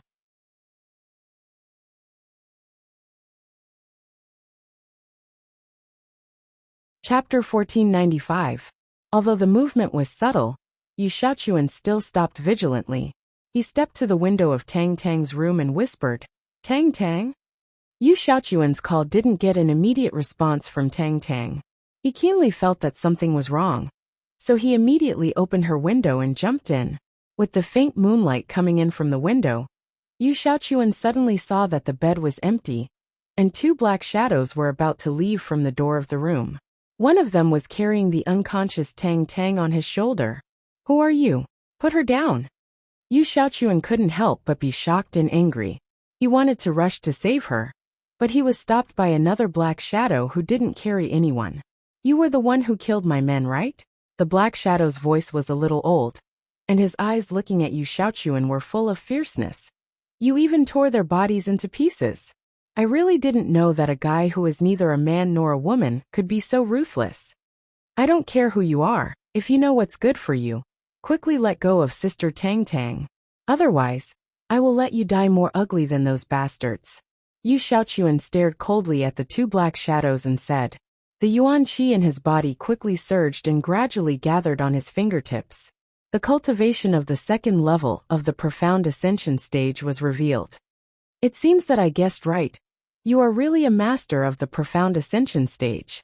The black shadow in front of Yu Xiaochuan sneered, and immediately raised his hand, and made a simple gesture to his companion. The man nodded, immediately opened the door, and quickly stepped out with Tang Tang on his shoulder. His toes gently touched the ground, and in the blink of an eye, he disappeared into the vast night. "Stop right there." Yu Xiaochuan was burning with anxiety. Just as he was about to go around the shadow in front of him to catch up, he suddenly felt a scorching wave of air coming from the side. He quickly dodged to the side, and barely avoided the frontal attack. However, his shoulder was still grazed by the air wave, and a burning pain immediately spread from the injured area. "Quite flexible. No wonder you were able to escape unscathed despite fighting against 3 of them alone, and even managed to kill them all." The black shadow snorted, his voice cold and emotionless. Without waiting for Yu Xiaochuan to react, the black figure began chanting again. 3 different colored flames, red, purple, and blue, appeared around its body. The 3 flames gradually lit up the dark room. At the same time, Yu Xiaochuan could clearly see the face of the person before him. The black-clothed man in front of him was an old man. However, his aged cheeks formed a sharp contrast with the light emitted from his eyes. His intuition told Yu Xiaochuan that this guy's strength was definitely not ordinary, possibly much higher than his own. Otherwise, he wouldn't have so easily come to his door, and even dared to block him alone. "Kid, why don't you try this move again?" The old man moved his finger slightly, and the red and purple flames immediately turned and fused into one. In an instant, a dazzling purple-red light burst out, and it flew towards Yu Xiaochuan with a whoosh. Child's play. With the previous experience, Yu Xiaochuan easily dodged the attack of the flames. Yu Xiaochuan was worried about Tang Tang, who was taken away. He didn't want to delay time with this old man, so he decided to end the battle quickly. After dodging the flames, his figure moved slightly and disappeared into the air. The next moment, he appeared behind the old man. His sharp nails drew 5 bright red lines and pierced the old man's heart from behind. "Oh, you're not using a magic instrument? Then I won't be polite." The old man seemed a little surprised. He quickly chanted a spell in his mouth, and the blue flame that stayed beside him suddenly soared and turned into a thick ice wall, standing straight behind him. Yu Xiaochuan didn't expect the blue flame to have this kind of ability. Seeing that his fingertips were about to pierce the old man's heart, they were stuck in the ice wall. He wanted to pull them out, but he couldn't. He was so anxious that his eyes turned red. At this moment, the purple-red fireball that Yu Xiaochuan had dodged before circled around and flew back. "The game is over. I don't want to play with you anymore. Go to the underworld to accompany my 3 poor disciples," the old man said coldly as he stretched out his fingers to control the huge purple-red fireball. He quickly smashed it toward Yu Xiaochuan. Boom! Before Yu Xiaochuan could pull his fingers out of the ice wall, the purple-red fireball had already exploded on his body, instantly turning him into a flaming man. However, the flame only burned for a moment. Soon, a strange energy emerged from Yu Xiaochuan's body, extinguishing and absorbing all the flames on his skin. Even though it was just a burn, Yu Yu Shaochuan still suffered serious internal injuries. His whole body directly collapsed, curled up on the ground, trembling constantly, and spitting out mouthfuls of blood. Huh, your mental cultivation method seems a bit weird. It was the first time for the old man to see such a situation. He felt a little surprised. He stared at Yu Shaochuan, who was vomiting blood for a while. Then, he suppressed the curiosity in his heart, and slowly walked out of the room. He whispered softly, "Forget it. Anyway, you won't live long. I won't waste time on you." After saying that, the old man was already standing outside the room. He turned his head again to confirm Yu Shaochuan's injury. He felt that this sissy could not hold on for more than 30 minutes. He shook his head slightly, flashed his body, and left the inn to follow his former companion. As soon as the old man's figure disappeared, Yu Shaochuan no longer trembled and vomited blood. He opened his eyes, gritted his teeth, and struggled to get up.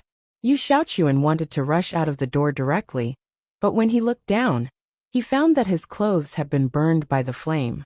There were only strips of cloth left, which could not cover his body at all. In a hurry, he simply grabbed Tang Tang's coat and put it on. Then he walked out of the door. As he walked, he sped up the mental cultivation method and quickly spread out his divine sense. After confirming the direction of the black-clothed old man's escape, he jumped and chased after him. In fact, the old man did not know that Yu Shaochuan was indeed seriously injured, but the chrysanthemum text mental cultivation method he practiced was very powerful. Not only could it extinguish the flame that destroyed the skin tissue, but it could also absorb the flame and turn it into his own energy. That was why he could bear the injury and follow the old man closely, because he did not think that Yu Shaochuan could survive. The old man did not care about his back at all. Instead, he chased his companion with all his strength. In addition, the strength gap between the two sides was not too big, and Yu Shaochuan was very good at hiding, so he followed all the way without being discovered.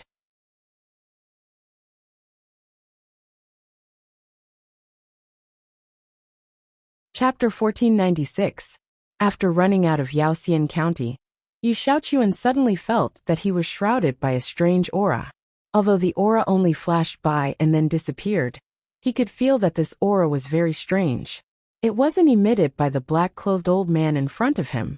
Yu Shaochuan immediately stopped in his tracks and looked around vigilantly.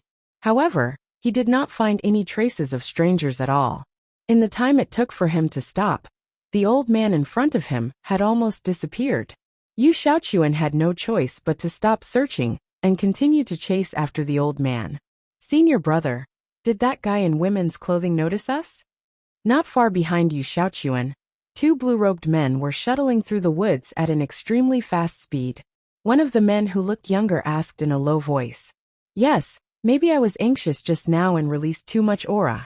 It seems that I still have to restrain myself and not be noticed by people with ulterior motives." The other man with a flat top, who was a few years older, nodded slightly and said with a solemn expression. When the flat-top man had just extended his divine sense to Yu Shaochuan, he saw Yu Shaochuan's body tremble and stop and turn his head to look. The flat-top man immediately reduced the range of his divine sense a little, for fear of being discovered by the sissy in women's clothing. "Alas, I didn't expect that group of guys to beat us to it."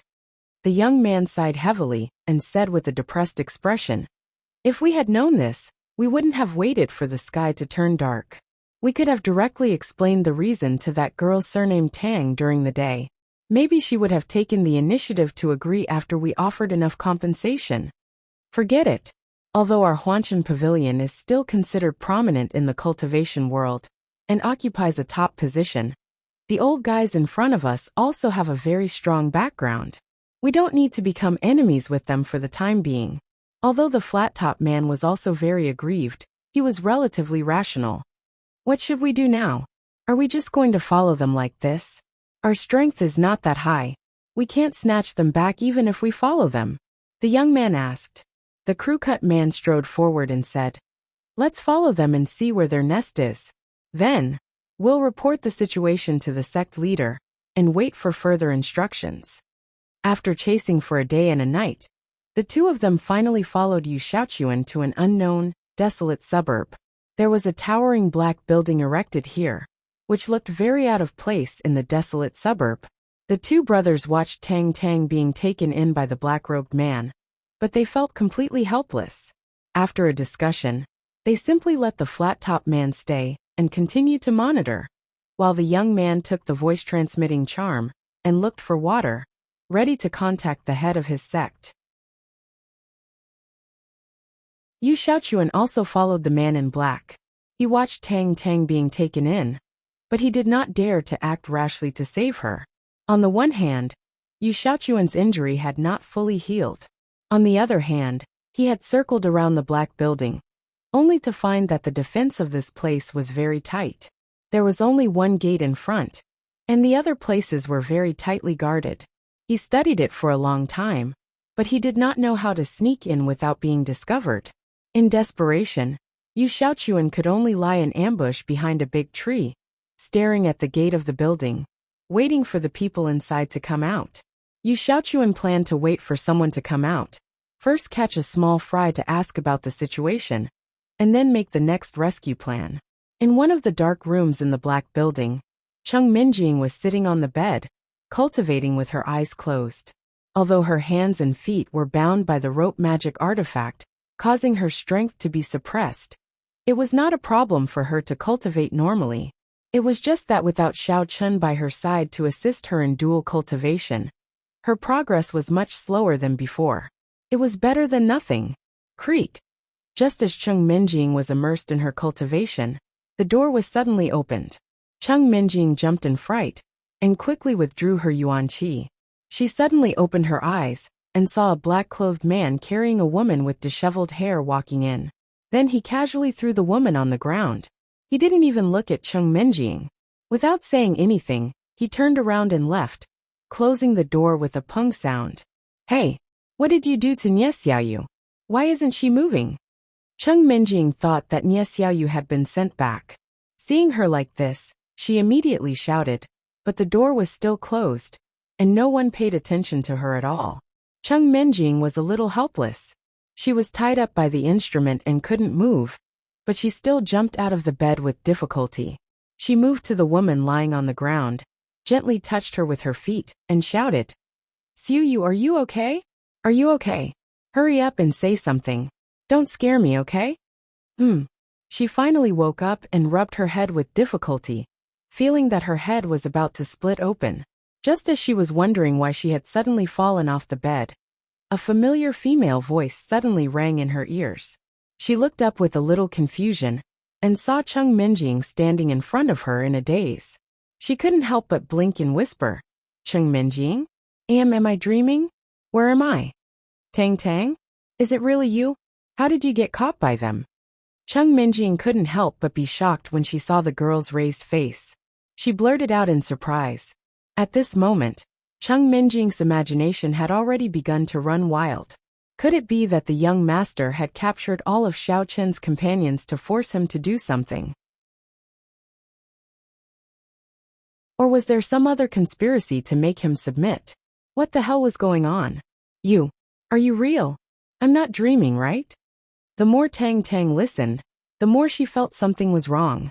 She quickly got up from the ground and looked at Cheng Minjing. She subconsciously reached out her hand to touch her cheek and found that it was warm. Then she realized that she was not dreaming. Tang Tang, I'm real. Why were you also caught? Cheng Minjing saw Tang Tang's silly behavior and almost cried. She asked again. Tang Tang looked down and found that Cheng Minjing was still tied up. She quickly began to untie her and said, I was going to sleep in the inn, and Yu Xiaochuan also lived next to me. Then I don't know what happened, but I fainted inexplicably. When I woke up, I found myself here. I don't know who caught me.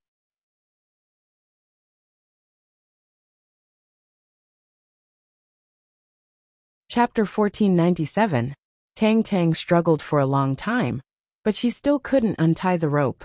Cheng Minjing shook her head helplessly and said, You don't have to try.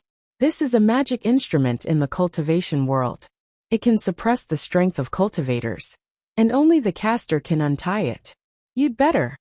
Bang. Before Chung Minjing could finish her words, the door of the room was suddenly opened again. The black-clothed man strode in again and knocked Tang Tang out with a hand knife. Then, he quickly carried her on his shoulder and took her away. It was not until the door was slammed that Chung Minjing came to her senses. She was so angry that blood rushed to her head. She ran over and kicked the door. Originally, Chung Minjing lost her balance when she was tied up. After the kick, she fell to the ground, but she still shouted at the door. "You bastards! What do you mean? First you took Nie Xiaoyu away, and now you took Tang Tang away. Every time you don't let us finish talking. Why did you bring them here? What a group of strange guys. Humph." If it weren't for the fact that she had been ignored after being thrown into the woodshed, Chung Minjing would have thought that this group of people was specifically targeting her. If they really deliberately caught someone she knew to meet, and then quickly took her away, then this group of people was too boring. The black-clothed man who had just walked out of the door naturally heard Chung Minjing's cursing. But he didn't take it seriously. Instead, he quickly walked to the door of the yard with Tang Tang on his back. A black shadow stood at the door of the yard. It was the young master who passed by here. It turned out that when the black-clothed man brought Tang Tang here, he casually threw her into Chung Minjing's room. When he came out of the room, he didn't go far before he met the young master who happened to pass by. Seeing that the black-clothed man was in a hurry, the young master asked casually. Then, he reported the situation in detail and said that he was going to tell the first master and the second master about it. However, before the black-clothed man finished speaking, the young master's face changed. After repeatedly confirming that the captured woman's name was Tang Tang, he immediately ordered the black-clothed man to take Tang Tang out again and lock her up in another place. Naturally, the black-clothed man didn't understand the young master's action, but the young master didn't explain to him. He only ordered the black-clothed man to take Tang Tang away immediately and not lock her up with Chung Minjing. Although it was strange, the black-clothed man didn't dare to disobey the young master's order. He had to go back and knock Tang out again. He had to take her out again, which made Chung Minjing curse him. The young master still seemed to be worried, so he walked to the gate of the yard and waited. The man in black didn't know where to send Tang Tang. In order to avoid making any more mistakes, he simply walked to the young master and asked, "Young master, I've brought her here. Where do you think it's appropriate to lock her up?" The young master stared at the unconscious Tang Tang on the black-clothed man's shoulder for a while. It seemed that he was confirming her appearance. After a while he ordered, "Just hand her over to the second master directly. This girl is very important to us. The second master knows what to do." After that, the young master glanced at Tang Tang again with a cold light flashing in his eyes. The corner of his mouth raised a strange arc. Then he turned around and walked to his room. The black-clothed man lowered his head and didn't see the young master's expression. After hearing the young master's words, he didn't dare to neglect and immediately carried Tang Tang to the study of the second master. Fortunately, Tang Tang was relatively light and didn't weigh much, so the black-clothed man quickly came to the study of the second master. The second master hadn't slept yet. He sat in the study and looked through the recent account books. The black-clothed man knocked on the door and took Tang Tang in. Then, he briefly reported the situation and specifically mentioned that the young master just said that this woman was very important. Well, the second master stared at Tang Tang, who was lying on the ground.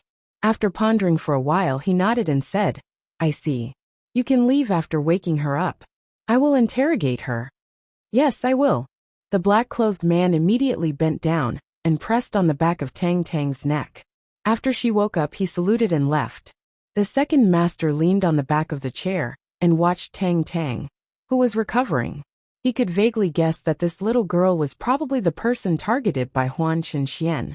He didn't expect that his subordinate would snatch the opportunity. Huan Chenxian must be beating his chest and stamping his feet in regret now. However, the second master didn't intend to go straight to the point. He wanted to interrogate her first to see if he could learn from the special features of this little girl.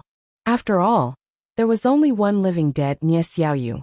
If this living dead could be mass-produced, then the chance to go to that place would be a bit higher. It hurts. After Tang Tang woke up, she touched her neck first and felt a soreness. She couldn't help but feel depressed. In just one night, she had been knocked out twice in a row. In fact, Tang Tang didn't know that a whole day had passed since she was knocked out and brought here. Are you going to talk to me like this, or get up and sit on the chair? A slightly old voice came from above Tang Tang. Tang Tang's heart skipped a beat. She looked up, and found that she was in a study at this time. Behind the big table in front of her sat an old man with thick eyebrows and big eyes. Obviously, he was the one who spoke just now. Although she didn't know who the person in front of her was, Tang Tang really didn't want to continue to lie on the ground. So she stood up with difficulty, shook her head, and casually found a seat to sit down. Little girl, I heard that because your physique is different from ordinary people, you have practiced a very strange mental cultivation method that can make you immune to all kinds of poisons, right? The second master knocked on the table and asked faintly, "Why should I tell you?" Tang Tang looked very vigilant. She looked around and didn't find Yu Xiaochuan's figure. She blurted out, "Where's Yu Xiaochuan? What did you do to him?" "Who's Yu Xiaochuan? Never heard of him." The second master raised his eyebrows and asked with interest, "Is he also a guy who is immune to all kinds of poisons?" "No, I'm just asking casually." Tang Tang immediately shook her head and secretly breathed a sigh of relief. Since the old man in front of her didn't know Yu Xiaochuan, it meant that he should still be safe in the inn. Maybe he would come to save her tomorrow. At this time, Tang Tang had gradually woken up. She suddenly recalled the scene when she was thrown into a woodshed and saw Qing Minjing. She couldn't help but stand up, stared at the second master and shouted, "Who the hell are you? Why did you catch me and Qing Minjing here?"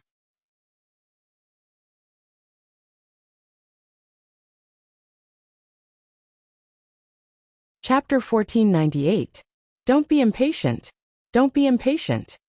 The second headmaster didn't answer immediately, but slowly pressed his palm, signaling Tang Tang to relax. Although the anger in Tang Tang's heart was like a pot of boiling oil at this time, she was kidnapped, and the situation was beyond her control. She could only grit her teeth and slowly sit back. The second leader nodded his head in satisfaction. With a leisurely expression he replied, "We are a powerful and mysterious organization. As for our name, there is no need for you to know. As for Lady Qing Minjing, she is a distinguished guest invited by our young leader. However, from now on, her life is in your hands." "What do you mean by that?" Tang Tang frowned, and keenly sensed something unusual. She warned first, "If you dare to do anything to Qing Minjing, Xiaoqun will not let you go easily." "Hee. I'm afraid it's not up to you to decide this matter." The second headmaster looked at Tang Tang with a faint smile.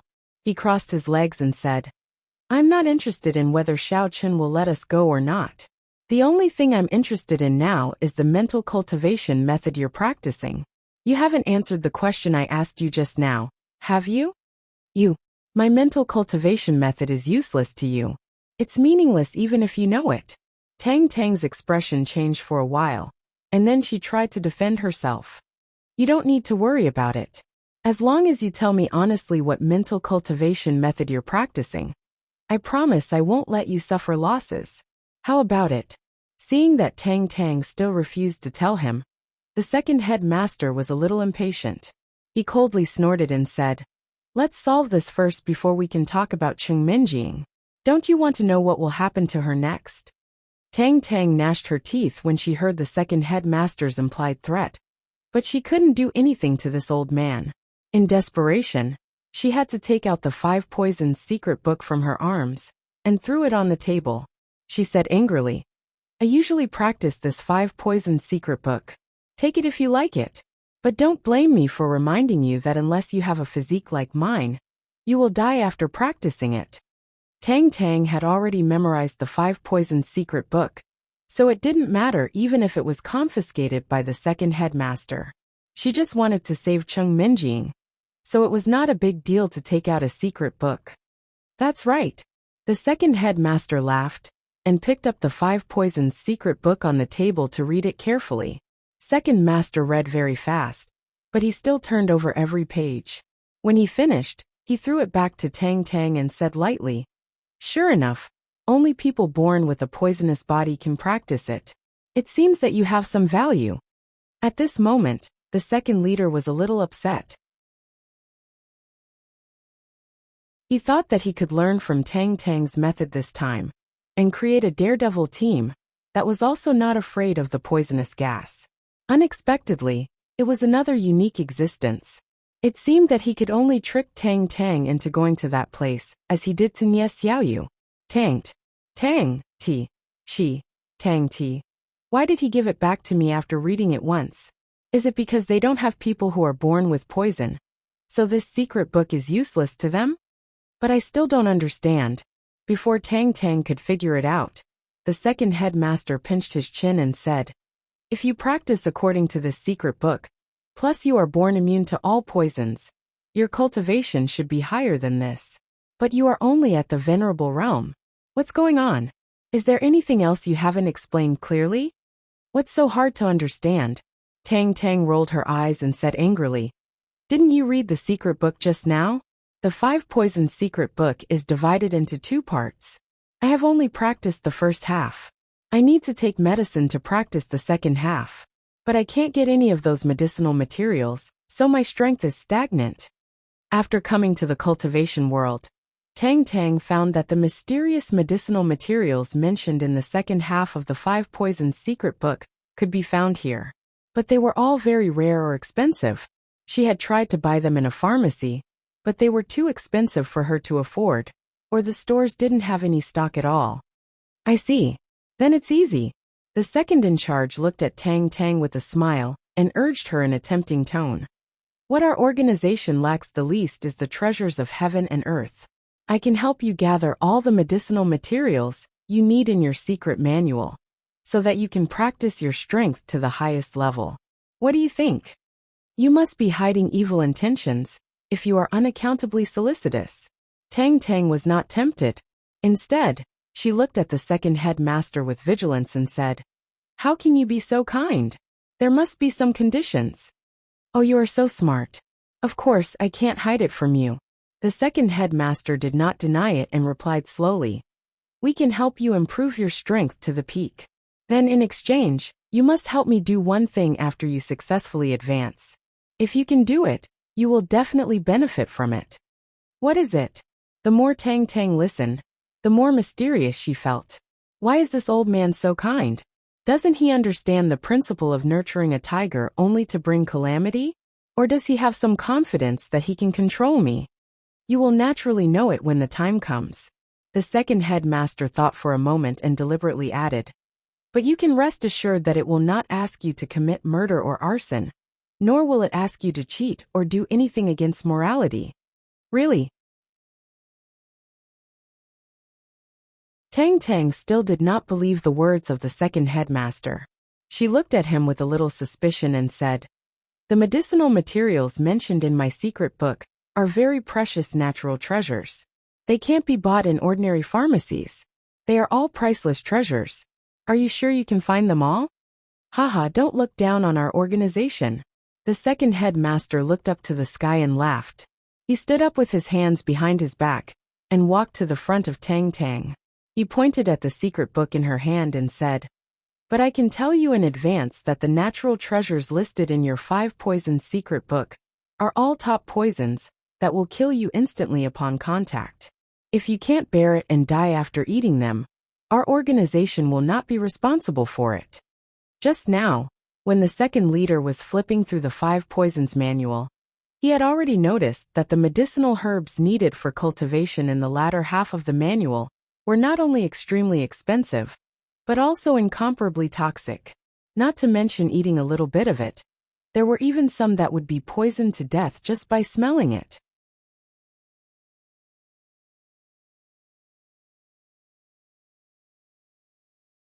Chapter 1499. It was because of the horror of the 5 poisons that the second head keeper gave up the idea of letting his people practice it. If it were not for the people who were born with a poisonous body, they would not be able to bear the risk of practicing it. It was estimated that they would have been killed before they could master their skills. What? All of them are poisons? Tang Tang was also taken aback. No one had told her about this before. Tang Tang changed her mind and immediately shook her head, saying, "Forget it. I have no interest in becoming a peerless master. You'd better lock me up." In fact, from the bottom of Tang Tang's heart, she was indeed eager to improve her strength. But this matter was too dangerous. Unless there was Xiao Chun to help protect her, she would never risk her life by poisoning herself to upgrade. Don't be so hasty to refuse. I think you can give it a try. After all, if you successfully practice the 5 Poisons Secret Manual, it will be good for both you and me, won't it? Speaking of this, the second head keeper showed a despicable smile. He proudly raised his eyebrows and added, "Besides, even if you don't think for yourself, you have to consider the safety of Cheng Minjing. You are too despicable. How dare you threaten me with Cheng Minjing? Aren't you afraid?" Tang Tang was so angry that her eyes were full of fire. She wanted to directly slap the old man in front of her to death. This man was so hateful. He always picked other people's weak spots and stabbed them with a knife. "Ha ha ha, little girl, you are really naive." Before Tang Tang could finish her protest, the second head keeper laughed unscrupulously and said first, "Are you still counting on that Xiao Chun to save you? Who knew which corner of the world he was wandering around in right now? Don't daydream. You are the one who is daydreaming. Xiao Chun will definitely come to save us." Tang Tang stared at the second head keeper and said word by word, "You'd better not refuse a toast only to drink a forfeit." Seeing that Tang Tang still refused to give in, the second master's face turned cold. He said in a very understated tone, "If you refuse to do it, then before Xiao Chun comes here, I'll ask someone to rape and kill Cheng Minjing first. Then, I'll find dozens of strong men to play with you in turns. At that time, you'll definitely want to die." Tang Tang gritted her teeth when she heard the shameless threat from the second in charge. But she also knew that now that she and Cheng Minjing had fallen into the hands of the enemy, it was not the time to act on impulse. Otherwise, even if the enemy could not kill her, he would have many ways to torture them. After a moment of silence, Tang Tang suppressed her anger and coldly said, "Fine. I can promise you. But after this is done, you must abide by the agreement and let me and Cheng Minjing leave this place in one piece." "Of course, no problem. If you had promised me earlier, there wouldn't be so many problems." The second master's expression immediately turned from cloudy to sunny. He became a smiling old man again and kindly said, "Then you should have a good rest tonight. When you're full of energy, you'll have the strength to practice tomorrow." Ha ha ha. As soon as he finished speaking, the second master clapped his hands. Soon, one of his men came in and took Tang Tang to another room to rest, while he hurried to the pharmacy, ready to start collecting the natural treasures mentioned in the secret book of 5 poisons. In fact, the second master was also a little lucky. When Ye Xiaoyu was trying to reach the peak of nascent soul stage, she had used up all the elixirs that could increase her cultivation. Now she was short of them. Fortunately, all the medicinal materials that Tang Tang needed were poisons, which happened to be available. Early the next morning, under the supervision of the second master, Tang Tang began to take the poison and prepared to practice.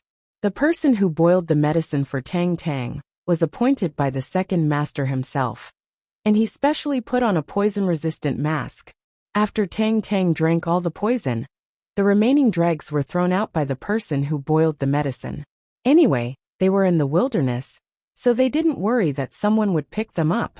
They just needed to make sure that the people inside didn't accidentally touch the poison. In addition to the person who was responsible for boiling the medicine, there were even maids who served Tang Tang's daily life and took care of her meticulously. However, whenever Tang Tang proposed to let Cheng Minjing out first, those people would turn a deaf ear to her. As time went by, Tang Tang had to give up reluctantly. All this was specially arranged by the second master. After all, after losing Nie Xiaoyu, it was rare to find a suitable candidate to enter the secret realm to collect medicinal materials.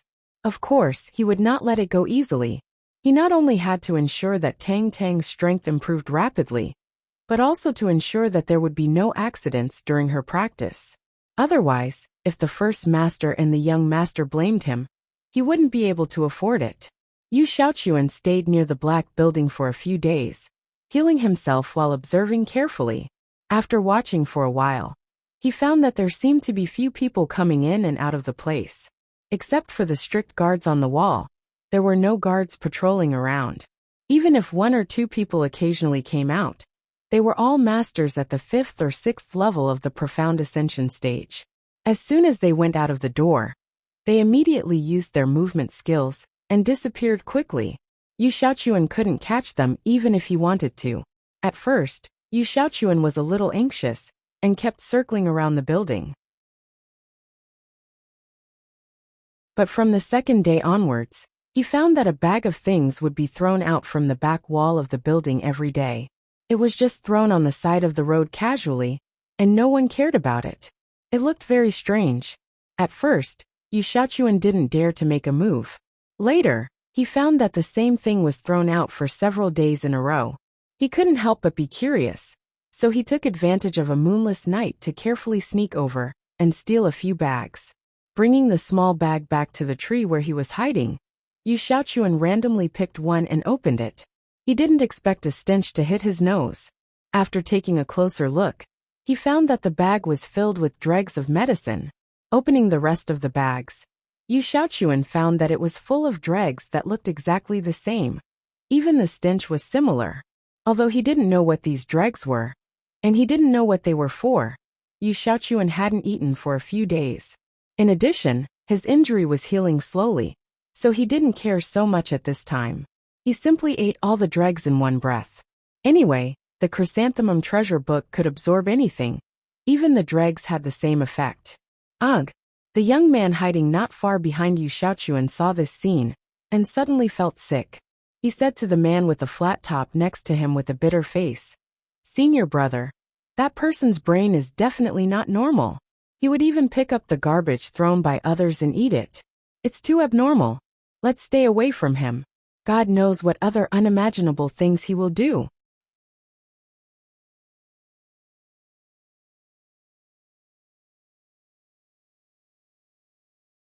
Chapter 1500. Well, let's find another place to monitor. Wait, what's going on? The flat-top man nodded and was about to leave. Suddenly, he felt a fluctuation of aura coming from Yu Xiaochuan's direction. He turned his head in that direction in surprise. After eating the dregs, Yu Xiaochuan sat cross-legged on the tree and began to cultivate steadily. Judging from the fluctuation of aura, this guy seemed to be about to break through. The young man also noticed the abnormality at this time. He was very surprised and blurted out, Senior brother, look. That psycho can actually cultivate by eating garbage.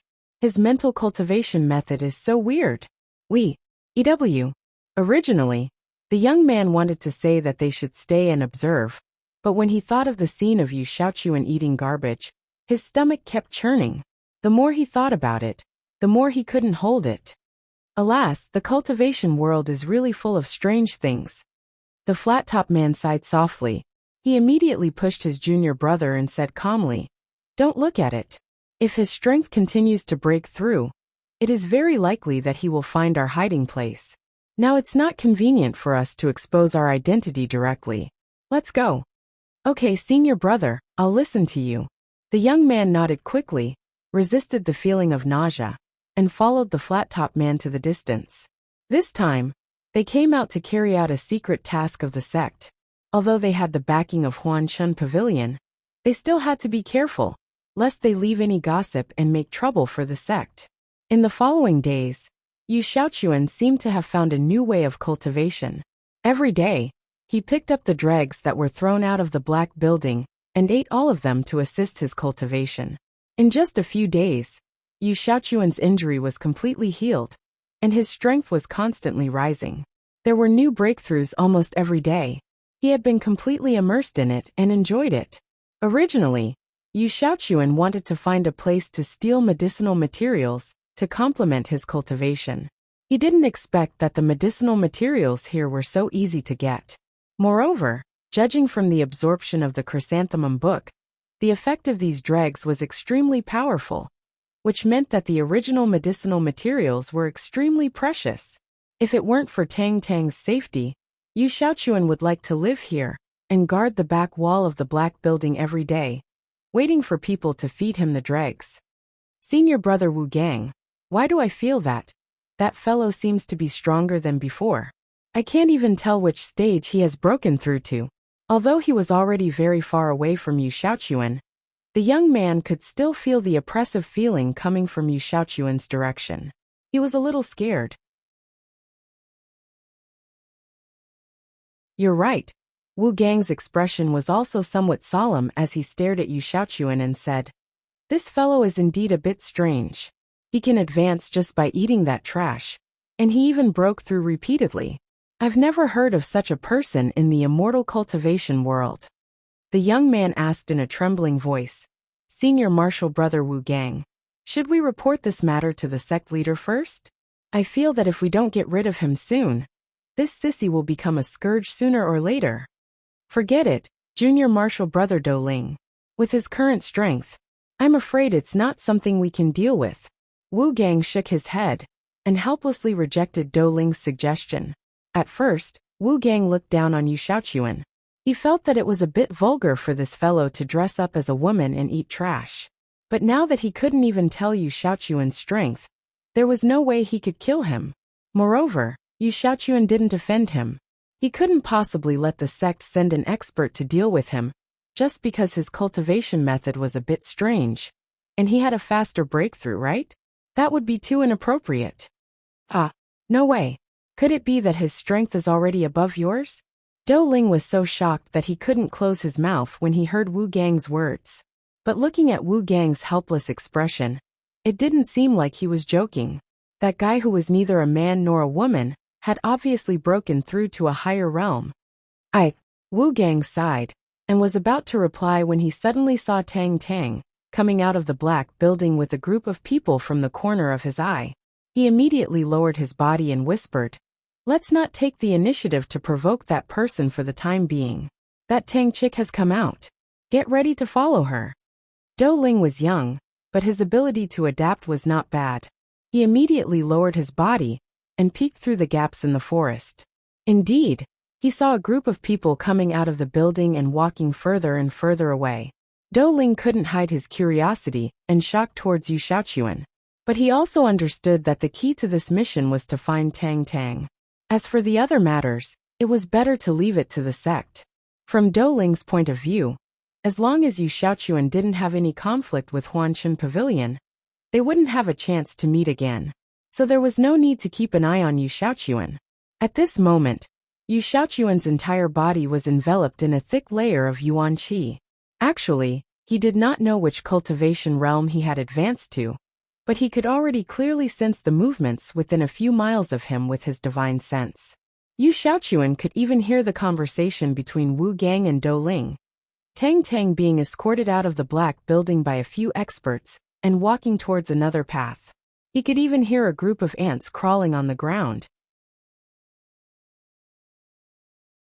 Although he could hear the two guys from Huanshan Pavilion talking about him, Yu Xiaochuan didn't plan to look for trouble with them, because he didn't want to expose himself. He was only thinking about how to rescue Tang Tang and escape successfully. Everything else wasn't within the scope of his consideration. The people who brought Tang Tang out of the black building were the second and young master, as well as some stronger followers. The first master was not among them. He stayed in the base camp and waited for the news from the front lines. After a period of sleepless continuous cultivation, Tang Tang's strength had successfully jumped from the qi refining stage to the first level of the profound ascension stage. Although she almost went mad several times in the process, she still relied on her strong willpower to pull through. This time, Tang Tang made a successful breakthrough, without any mistakes like Xiaoyu last time, which led to the final failure, which made the second chief very proud. Therefore, he hurried to present the treasure to the first chief. After being praised, he was ready to take her to the valley where Xiaoyu had been last time. You're tuning in to the Journey of the Soul YouTube channel. Don't forget to subscribe and join us on this journey to catch the most captivating stories.